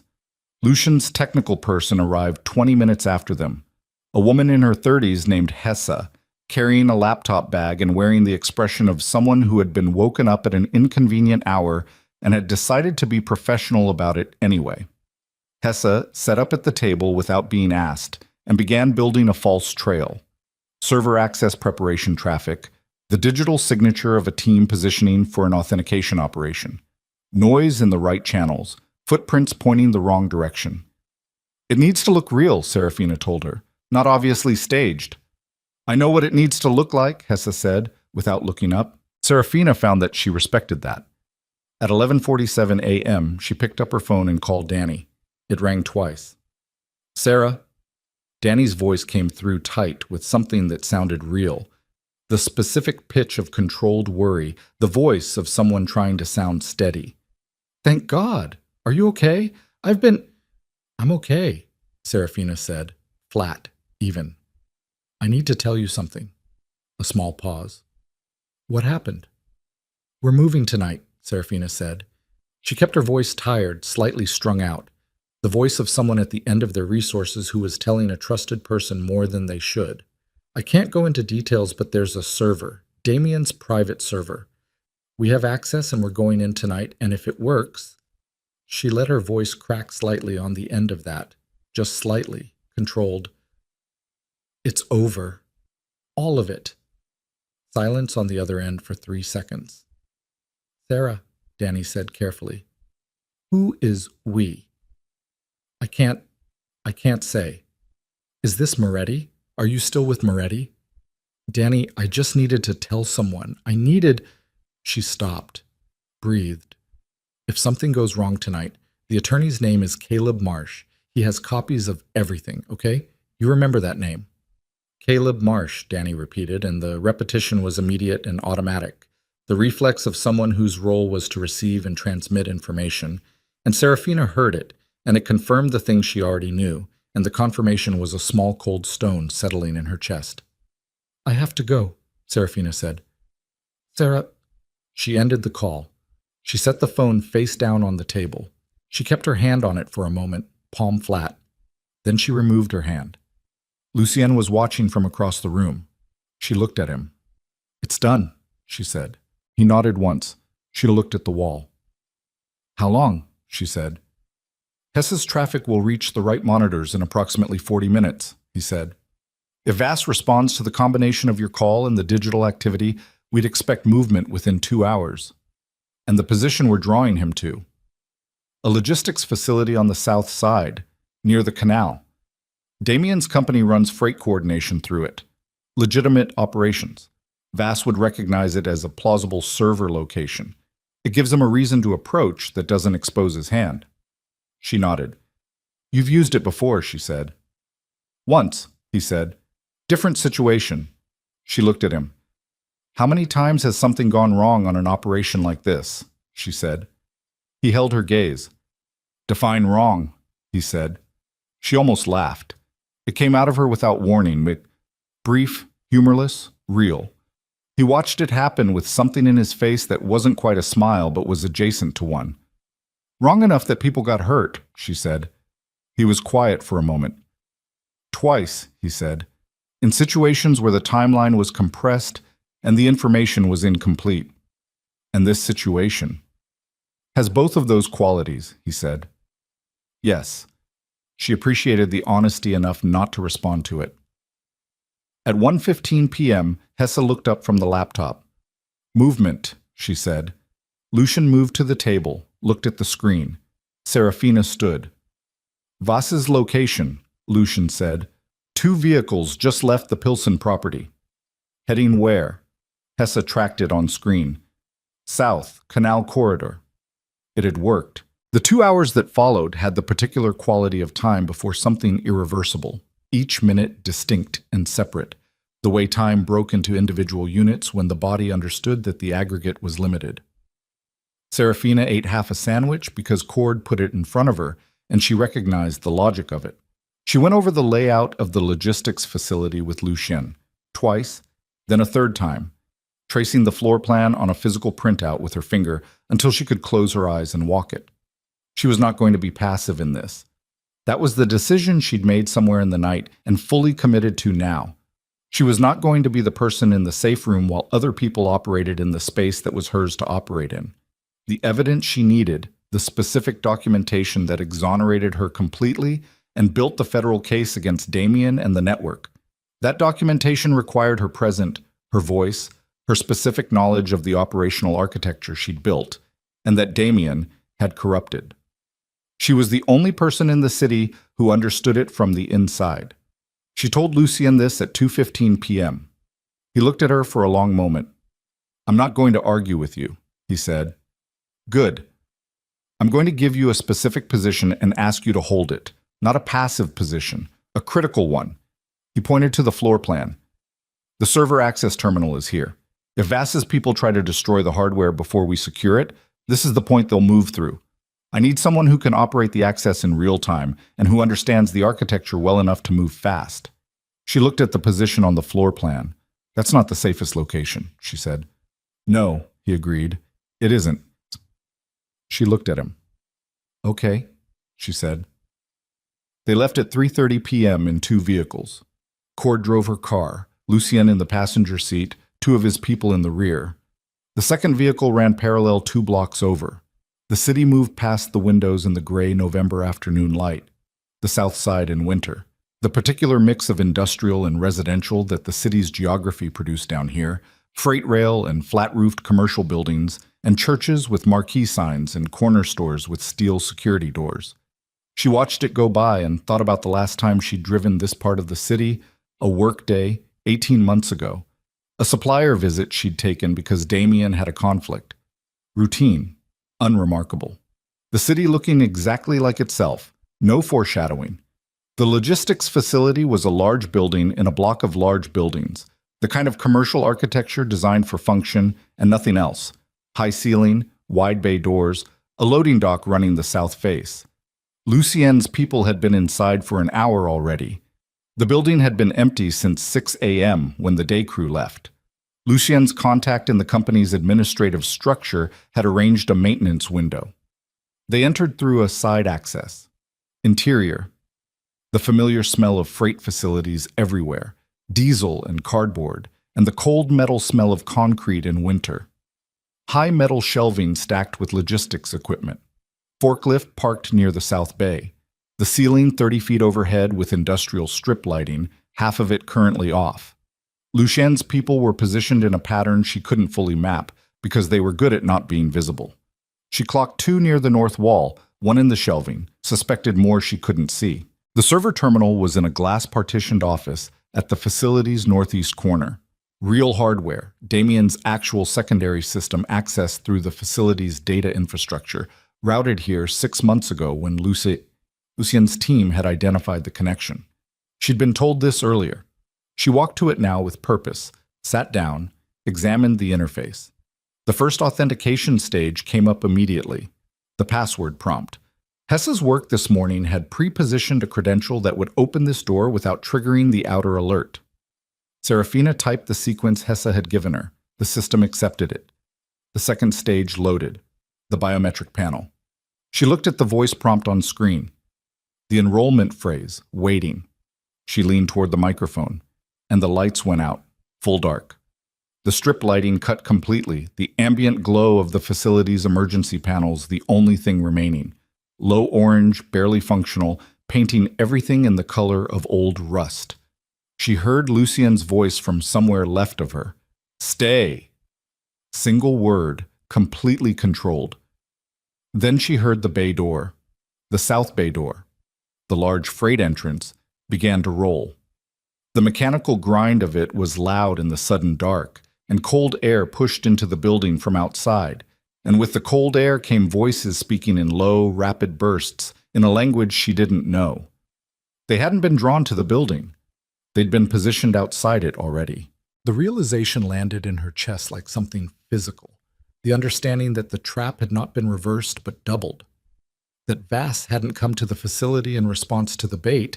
He'd been here before the bait was sent, which meant the trail they'd laid was secondary, which meant there was a different information channel she hadn't accounted for. Movement in the dark. 3 shapes, 4, coming through the bay door with flashlights sweeping. Gunfire. The first shots were from Lucien's side. Controlled, 2 shots, suppressed, coming from the direction of the north wall. She heard something hit the concrete. Then return fire, loud and uncontrolled, multiple weapons. The The sound of it in the enclosed metal space enormous and disorientating, the muzzle flashes strobing the dark. She dropped below the desk. Her heart was hitting her rib cage with the mechanical repetition of something that didn't know how to stop. Not terror exactly, not the paralysis she might have expected, but a kind of total sensory acuity, every sound and flash and degree of temperature suddenly precise and individual. She kept her hand on the keyboard. Above her head, the monitor was still active, the biometric panel still waiting, the voice prompt cursor blinking with absolute indifference to everything happening in the room. She needed 10 seconds. Maybe 15. She heard Lucien's voice again, closer now, and then the sound of a collision. Bodies. The grunt of impact. Something metallic hitting the concrete floor. She kept low and put her mouth near the microphone panel and said the enrollment phrase. The system processed. A light on the panel went from red to amber. Partial match. Awaiting fingerprint. She reached for the fingerprint scanner. A hand closed around her wrist. Not Lucien's hand. She pulled hard. The grip tightened and yanked her sideways out of the chair, and she went with the motion rather than against it, the only rational response, turning into the pull, getting her feet under her, coming up facing the shape in the dark that was a man she'd never seen before. Broad and very close, his face a composition of orange emergency light and shadow. She drove her elbow into his face. It wasn't a clean hit. It caught his cheekbone rather than his nose and cost her the wrist grip but not the pain. She felt the impact run up her arm to the shoulder and braced for his response, which came immediately. A shove that sent her back into the desk hard enough that the edge of it hit the middle of her back and stole her breath. She grabbed the monitor, threw it at him. Not effective. Effective enough. It made him step back, made him raise an arm, gave her 2 seconds, and she used them to get back to the terminal. Get her thumb onto the fingerprint scanner while the enrollment phrase verification was still active, while the amber light was still waiting. The system processed. The light went green. The server opened. She heard a gunshot from directly behind her, close enough that the sound was physical, a pressure against her eardrums, and spun around to find the man from the dark on the ground, and Lucien standing over him with a weapon in his hand, and blood running down his left forearm from a gash that hadn't been there 20 minutes ago. Download, she said. The drive. I need a drive. Lucien reached into his jacket and produced a device she recognized, a high-speed extraction drive, and handed it to her without speaking. She plugged it in, initiated the transfer. The file size indicator loaded. 43 gigabytes. Estimated transfer time, 11 minutes. 11 minutes. Lucien looked at the screen and then at the room. Serafina could see 3 shapes on the floor in the orange-lit dark. One of Lucien's people was down. She couldn't tell how badly. Cord was moving along the north wall. At least 2 of Voss's men were still somewhere in the facility. How long? Lucien said. 11 minutes. He looked at her. Okay, he said. He moved away from the terminal. She heard him exchange words in low-clipped sentences with Cord. She kept her back to the wall beside the terminal and her eyes on the bar filling on the monitor screen and listened to the facility. Footsteps in the shelving, a light sweeping the north section. Cord's voice low. 2 o'clock, upper shelf. Then movement, fast, the sound of someone jumping from height, the crack of impact, more struggle, a single shot. Quiet. The transfer bar, 18%. She breathed. Her back was aching from the desk impact. The specific deep bruise ache of soft tissue hit against a hard edge. She noted it and set it aside. She was watching the bar and listening to the facility and holding very still and doing the specific thing her mind had always been good at when under pressure, maintaining the one necessary function and letting everything else run at a lower register. 31%. Lucien came back. He was moving differently than before. Not injured, but altered in the way people got altered when something close had happened and they were managing the metabolic aftermath. Vas, she said. Not here, Lucien said. He was breathing harder than normal. He didn't come himself. He sent people. Smart. Yes. She looked at the transfer bar. 44%. The channel I didn't account for, she said. How did they know we were here before the bait was sent? Lucien was quiet for a moment. The attorney, he said. Caleb Marsh. She stared at him. Marsh has been under syndicate pressure for 4 months, Lucien said. His voice had the flat, careful quality of information delivered without editorializing. Financial leverage? They found a liability in his practice from 2 years ago, and they've been holding it. When you called Danny this morning and gave her his name, they'd already been watching him. The mention confirmed that you'd been working with him. His office was accessed this morning. She absorbed that. So they didn't just know my legal strategy, she said. They had a monitor inside it. Yes. She looked at the transfer bar. 58%. How many of my strategies have been clean, she said, in the last 8 months? How many approaches have I made that they didn't know about? Lucien was quiet. Lucien. Very few, he said. Possibly none. The words landed in the space between them, and she let them land. Did not look away from the transfer bar. Did not allow the thing that was rising in her. The enormous, structureless exhaustion of it, the understanding that her 8 months of fighting had been 8 months of fighting inside a box built around her, to become anything operational in her face or body right now. 67%. There would be time to feel the full weight of it, not now. The drive completes, she said. And then what? We get out of the building, Lucien said. We go to ground. I have a contact at the FBI field office, someone who has been building against the syndicate independently. The files on that drive are the evidentiary core of a federal case. We hand them off tonight. And Vass? Vass is still in Chicago, Lucien said. He doesn't leave until he knows this was contained. We've disrupted his operation significantly enough that he may decide to handle it himself now. Which means he comes to you. Which means he comes to me, Lucien said. Yes. She looked at him. In the orange emergency light, he looked the way the city looked from high up at night. All the architecture visible, but the detail compressed. The essential form of the thing standing clearly, and everything peripheral reduced. Your arm, she said. He looked at the gash on his forearm, pressed the back of his other hand against it briefly. It's manageable. It needs a tourniquet at minimum. After the drive, he said. She looked at the bar. 79%. Cord appeared from the dark of the facility. We've got a vehicle inbound on the south approach. 2 minutes out, maybe less. Lucien looked at the screen. She looked at the screen. 83%. How many does Vass travel with? She said. Variable, Lucien said. Minimum 4. More if he considers this a primary engagement. Does he consider this a primary engagement? Lucien's jaw set. If he's coming himself, he said, then yes. 88%. She heard the vehicle outside, the engine idle of something large, then cutting. Doors, 91%. Lucien checked his weapon, said something to Cord in a register she couldn't hear. 3 of his people materialized from positions in the facility and took new positions. The geometry of the room reorganizing around the South Bay door, 94%. The South Bay door began to move again, rolling cold air. The orange light of the facility bleeding out into the late afternoon dark outside. 96%. She saw the silhouette first. A man in the center of the bay door opening, unhurried, hands loose, the silhouette of someone who moved through dangerous situations as a professional condition of life and had long since stopped tensing for them. Medium height, slight build, the specific compact stillness of a man whose physical economy was total. Gregor Vass. Behind him, 4 men with weapons in hand, spreading wide as they entered. Vass looked across the facility.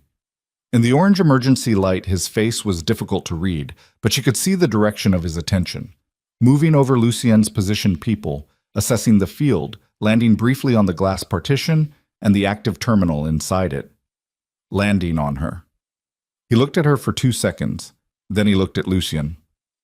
I was wondering when this would become direct, Vass said. His English was clean, accented, unhurried. The voice of a man who saw no reason to perform urgency. It's been direct for some time, Lucien said. For you, Vass said. For me it was business, your ports, your contracts, your city. He tilted his head slightly. You took it personally. You made it personal, Lucien said. When you started working through Damien Cross. 97%. Vas glanced again at the terminal. Whatever's on that drive, he said, is going to be very difficult to use.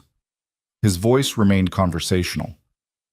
Federal investigators have a chain of custody requirement. Evidence obtained this way tends to develop complications.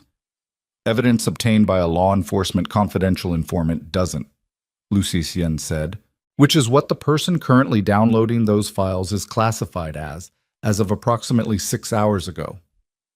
A beat. Vas looked at Serafina. She looked back at him. She hadn't known that. 6 hours ago, apparently, Lucien had made a phone call she hadn't been told about, to a federal contact she hadn't known existed, and had arranged a classification that changed the legal architecture of everything she was holding in her hands. She filed the information for later. 98%. Vas moved his gaze back to Lucien. Something had shifted in the quality of his attention. Still controlled, still professional, but with an edge in it now that hadn't been there 30 seconds ago. You've been building this for a long time, Vas said. Yes, Lucien said. The woman, Vas said. She's not what I expected. No, Lucien said. His voice had something in it she hadn't heard from him before. She isn't. 99%. Vas looked at the terminal. He looked at his men. His right hand moved, and the screen behind her read 100%. She heard the completion chime, small, electronic, absurdly ordinary against the sound of Vas's right hand moving and the 4 men behind him shifting their weapons and the particular held breath quality of a room that had just become a single compressed decision. She pulled the drive from the terminal. Lucien fired first. Not at Vas. At the strip lighting panel on the north wall. One shot, the panel exploding in a cascade of sparks, and the facility dropping from orange emergency light into near-total dark. And in the half-second of universal disorientation that followed, Serafina was already moving, low and left, the drive in her closed fist, the desk at her back, the glass partition between her and the main floor. The room erupted. It was not like the movies. It was loud in a way that was more physical than auditory. The percussion of it hitting her chest and ears simultaneously, muzzle flashes strobing the dark in disconnected frames, each flash freezing a different still image. Cord behind a steel shelving unit, weapon up, one of Vas's men dropping, another advancing. Lucien moving along the east wall with the economy of someone who had done this in the dark before, and understood the geometry of it. She kept moving, stayed low. The partition glass was between her and the main floor, but glass was not cover. She knew that, had learned it from a detail in a report she'd read during the 8 months, some forensic document she'd absorbed while trying to understand the world she'd been pulled into. And she moved past it and into the shelving corridor that ran the east face of the building. A hand caught her collar. She spun and drove her elbow back before she knew whose hand it was and felt it connect and heard a grunt and came around with her arm raised and stopped. Cord. His lip was cut. He held up a hand, steady, not aggressive. This way, he said. He moved fast, and she followed him through the shelving corridor, navigating by the thin ambient light from the high windows. Just enough, just barely. The shapes of things visible if you kept your eyes adjusted and didn't look at the muzzle flashes. Behind them, the sounds of the fight continued, controlled on Lucien's side, less controlled on Vas's. The difference between people who knew the building and people who were operating in unfamiliar terrain. She registered this while she moved, filed it, held the drive in her fist with the particular grip of someone who understood what they were carrying. Cord got them to a door in the northeast corner.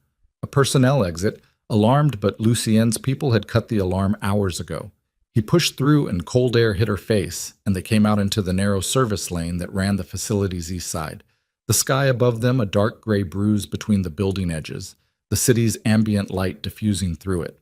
A vehicle at the end of the lane, running. One of Lucien's people behind the wheel. Cord put her in the back. Lucien, she said. He's finishing it, Cord said. He was already on his phone, speaking fast and quiet.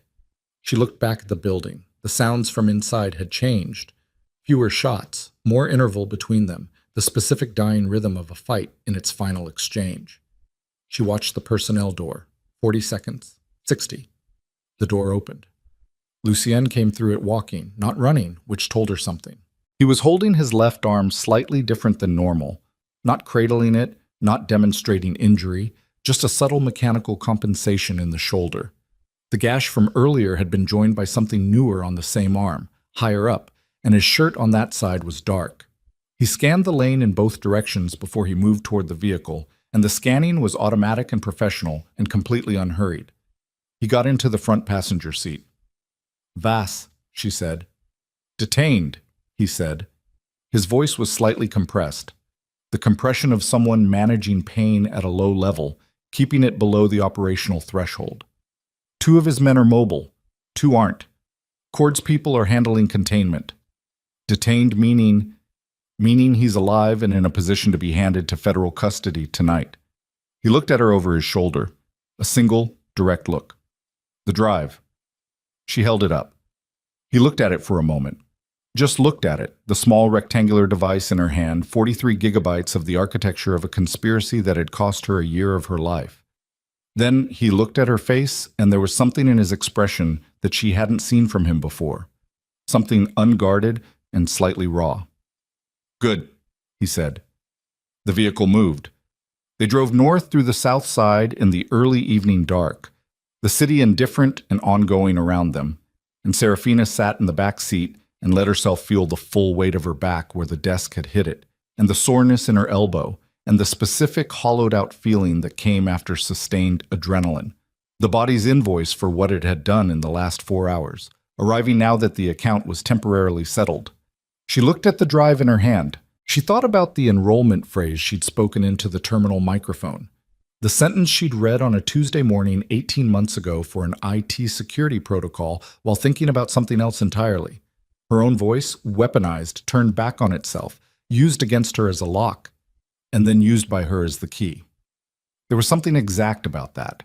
She sat with it. The FBI field office contact was a woman named Carla Wren, Deputy Special Agent, 12 years in organized crime, who received them in a parking structure 3 blocks from the federal building at 7:15 p.m. with the particular manner of someone who had been briefed, had adjusted her evening accordingly, and had many questions she was going to ask in a specific order. Serafina had been told about Wren in the car. The 6-hour-old classification Lucien had arranged, confidential informant status, properly documented, the chain of custody clean from the moment of the download, had been Wren's doing.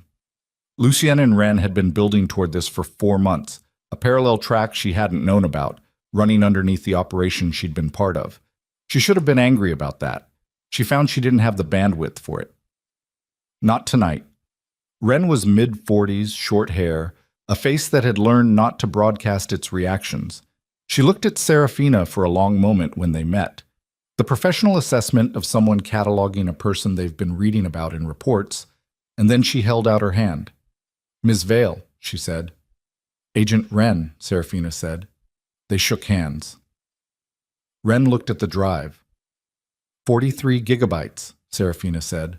The top-level directory structure gives you the full routing network, all 4 shell account chains, the syndicate's financial infrastructure as it connects to Cross Meridian, the altered audit documents alongside the originals, and approximately 600 emails between Damien Cross and 3 syndicate intermediaries over the past 14 months.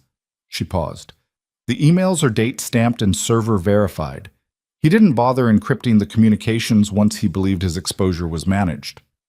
Wren looked at the drive, then at Serafina.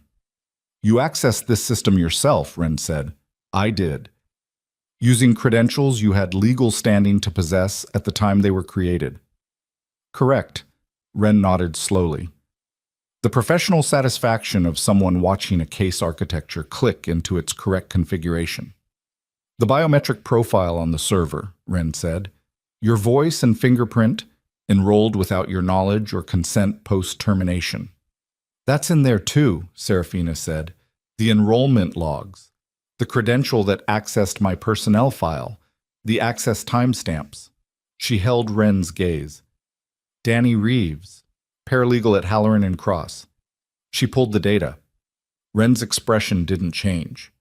"We're aware of Ms. Reeves." "How aware?" "Aware enough to have questions we'd like to ask her tonight," Wren said, "with or without her cooperation." Serafina looked at the drive in Wren's hand now. She'd given it over smoothly, easily, the handoff clean and practiced looking, even though she'd never done anything like it in her life. She thought about what it meant to let it go. The physical transfer of the thing she'd gone into a dark building to get, the thing she'd used her own voice to unlock, the thing Danny had tried to prevent the syndicate from losing by sending 3 men to her apartment. She thought about how it felt to give it to someone else to use. It felt like putting down something heavy. It felt like the right weight, carried to the right place.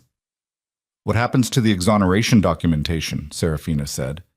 "We file a formal notice with the district court within 48 hours, Wren said. "The charges against you were always conditional on the cross-meridian audit findings.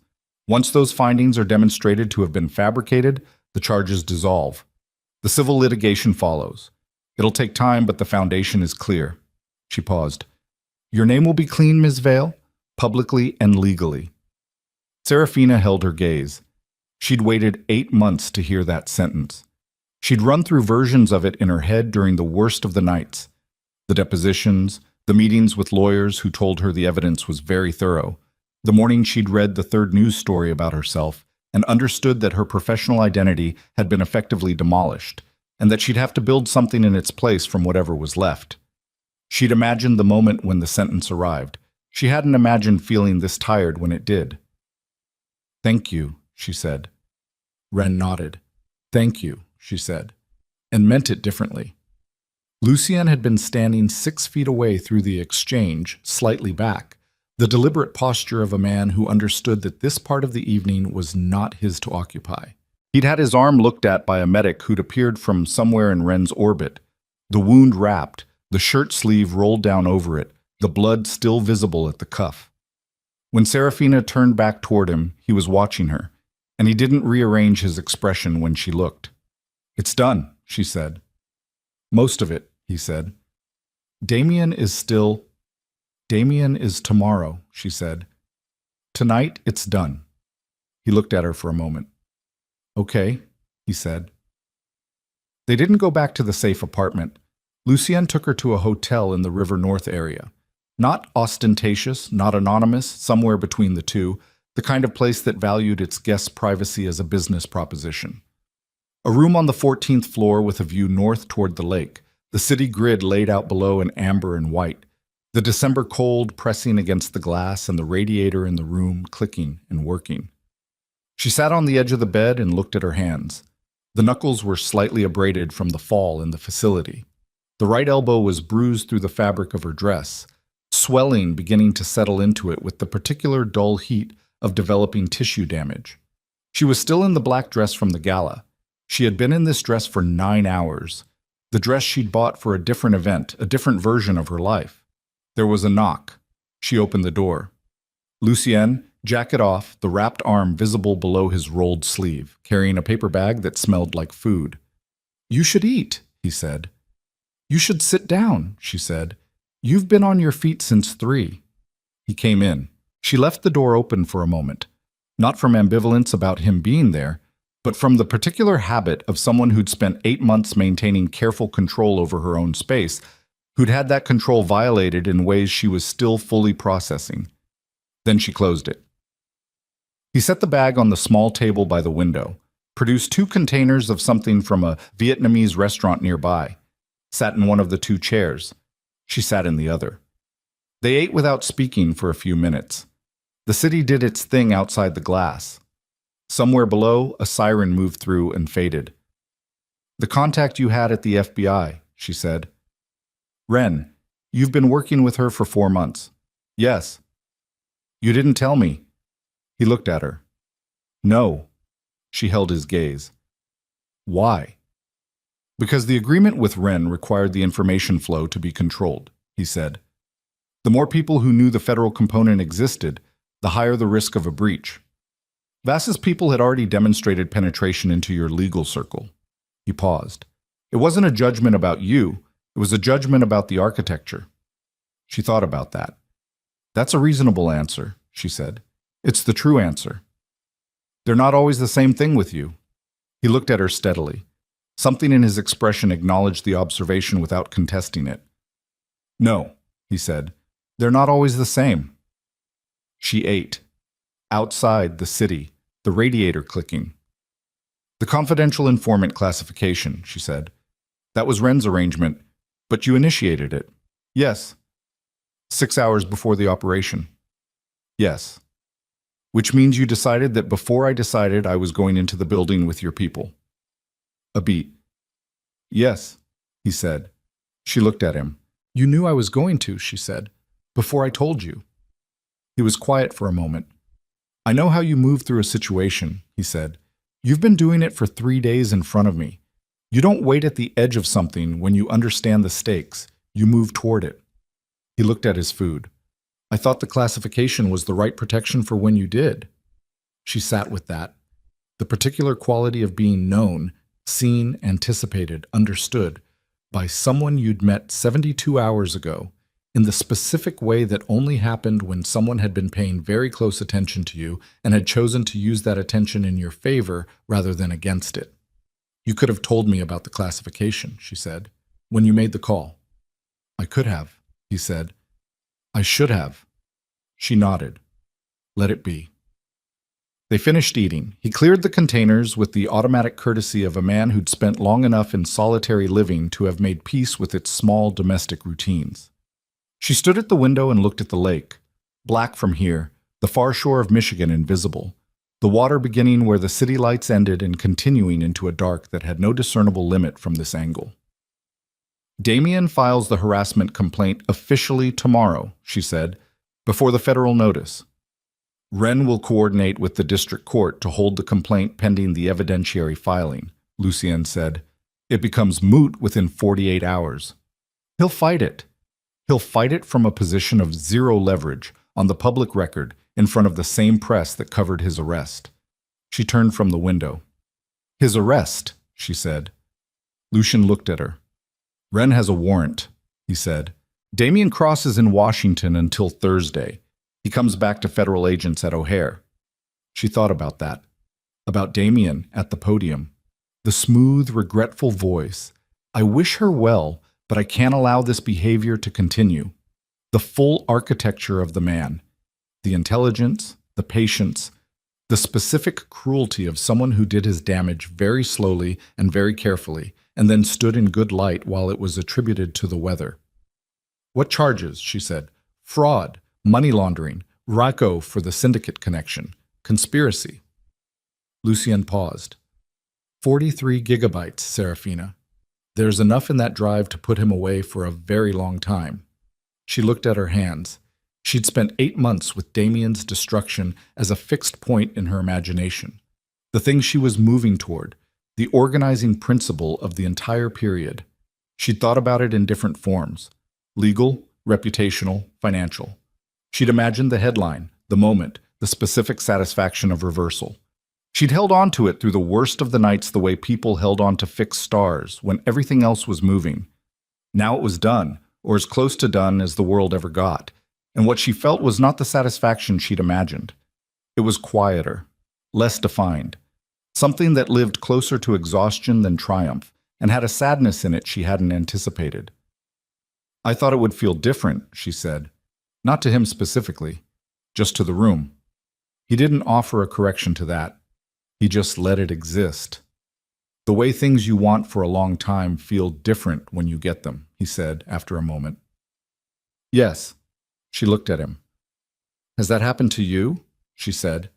He was quiet for a moment. I spent 6 years building a position in this city, he said. Control of the ports, the freight contracts, the infrastructure. I wanted it because it was what survival looked like from where I was standing when I started. He looked at his hands, the scarred right knuckle, the wrapped left forearm. When I had it, it felt like maintenance, not a rival, just a different set of things to protect. She looked at him carefully, at the specific quality of the admission, not self-pity, not performance, just a factual report from a man who had been honest with himself about the distance between what he'd wanted and what it had given him. And now, she said. He met her eyes. Now, he said, is different from before. She held his gaze for a moment.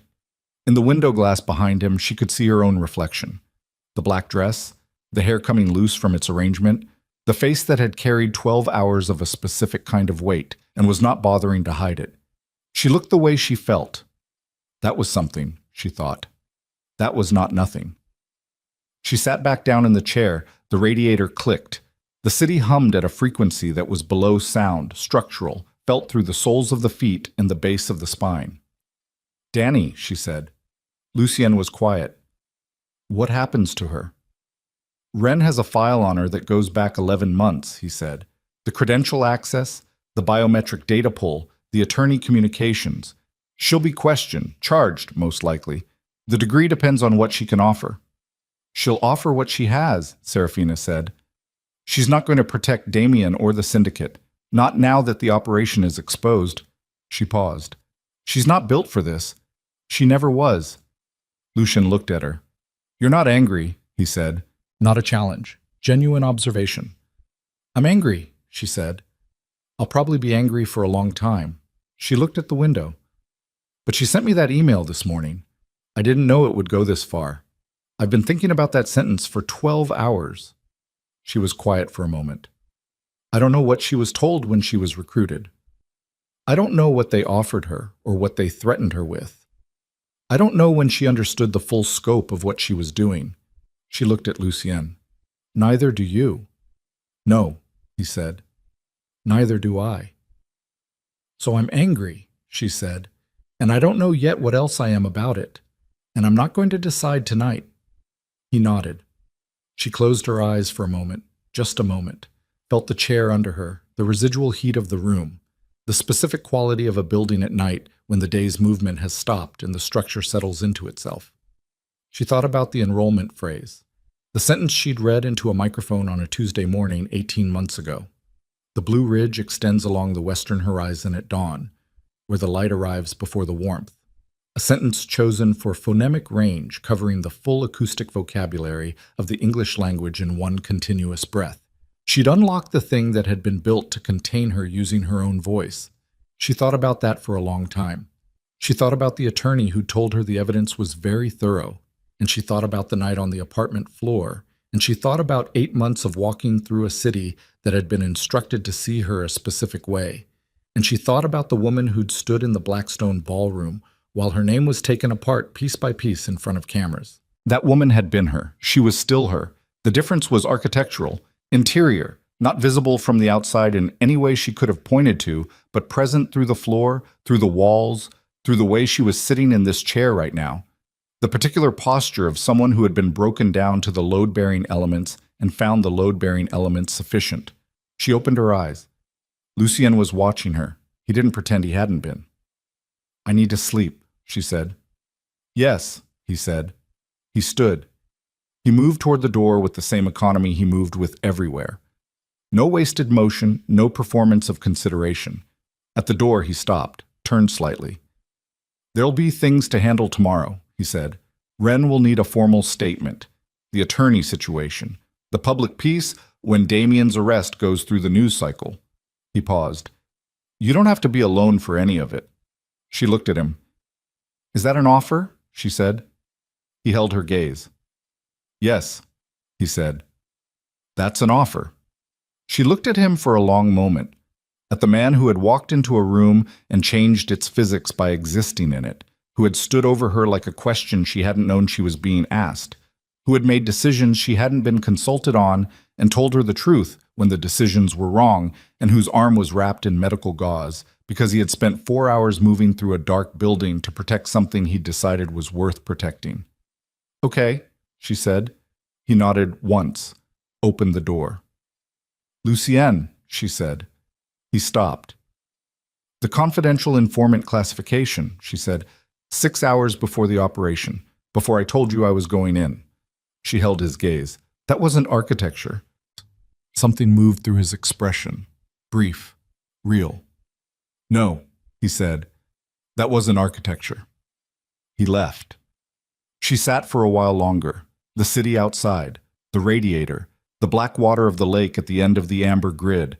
Then she got up, took the dress off, found a hotel robe in the closet, and lay down on the bed in the dark.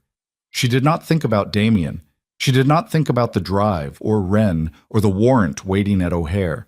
She thought about the enrollment phrase, the blue ridge extending along the western horizon at dawn, where the light arrives before the warmth. A sentence that covered everything the human voice could produce. She'd read it without thinking about it, 18 months ago, and it had been taken from her and used, and she had taken it back tonight in a dark building with people shooting at each other across the distance and her back against a wall and her voice steady. She fell asleep holding that. She slept through the night for the first time in 8 months. In the morning, it was still dark when she woke. 5:43 a.m., the city outside beginning its pre-dawn reorganization. The lake barely visible as a different quality of dark against the sky. She lay in the robe in the hotel bed and looked at the ceiling and felt the full inventory of the last 3 days settle into her body as weight and soreness and the specific fatigue of sustained high function. Her phone showed 14 notifications. She did not look at them yet. She showered, dressed in clothes that Cord had apparently left outside her door at some point during the night. A bag with a note in handwriting she didn't recognize. Vasily pulled these from your building. Your coat is in there. The coat she'd left on the hook by her apartment door when she'd chosen the black dress instead. She held it for a moment before she put it on. Its specific weight, its familiar smell. Then she went to the window. Dawn was beginning. The first gray light finding the city from the east, the lake defining itself against the sky, the grid below beginning to move. Early trucks, a bus, a man walking a dog on the corner 4 streets down, the city returning to itself from wherever it went in the hours before this. She thought about what came next. Not in the operational sense. Wren, the statement, Damien's arrest, the legal process of exoneration, the slow public work of rebuilding a professional identity from demonstrably solid ground. Those things she understood.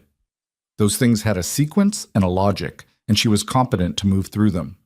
She thought about the other thing, the thing with no sequence and limited logic, the thing that lived in the part of her that had nothing to do with competence. A knock. She opened the door. Lucien with coffee. 2 cups, the kind from an actual coffee shop, not the hotel machine. Dark circles under his eyes. The arm in a fresh wrap, the shirt clean, the controlled economy of a man who had slept 3 hours and was not going to discuss that. She took the cup he offered. "Thank you," she said. He nodded. They stood in the doorway for a moment, the morning coming in from the window behind her, the corridor light behind him, the two of them in the threshold. "The warrant executed at 5 a.m., he said. Damien was detained at Dulles for processing. The federal complaint supersedes the CPD harassment filing. It's already in 2 outlets." He paused. "It'll be everywhere by 9. She nodded. "Vass," she said. "Federal custody as of last night. His men are in separate facilities. The syndicate's North American network goes to ground when this breaks, but the financial architecture in those files is the map. Wren's team will work the case for months, but the operational capacity is broken." He held her gaze. "It's over." She looked at him. "Say it again," she said. "Smaller." He understood what she meant. He looked at her directly, not performing anything. "It's over," he said. She felt it then. The thing she'd been holding at operational distance for 72 hours, the thing beneath the adrenaline and the logistics and the managed fury, the actual weight of it, the full human cost, the specific grief and relief and exhaustion of a year of fighting collapsing into a sentence spoken quietly in a hotel doorway at dawn. It moved through her face. She let it. Lucien watched it and didn't look away. When it passed, she was still standing. Her coffee was warm in her hands. The city was still doing its thing outside, indifferent and ongoing, the same city it had been yesterday, when it didn't yet know that Damien Cross was going to spend the rest of the year in federal proceedings. "What happens to you now?" she said. He tilted his head slightly.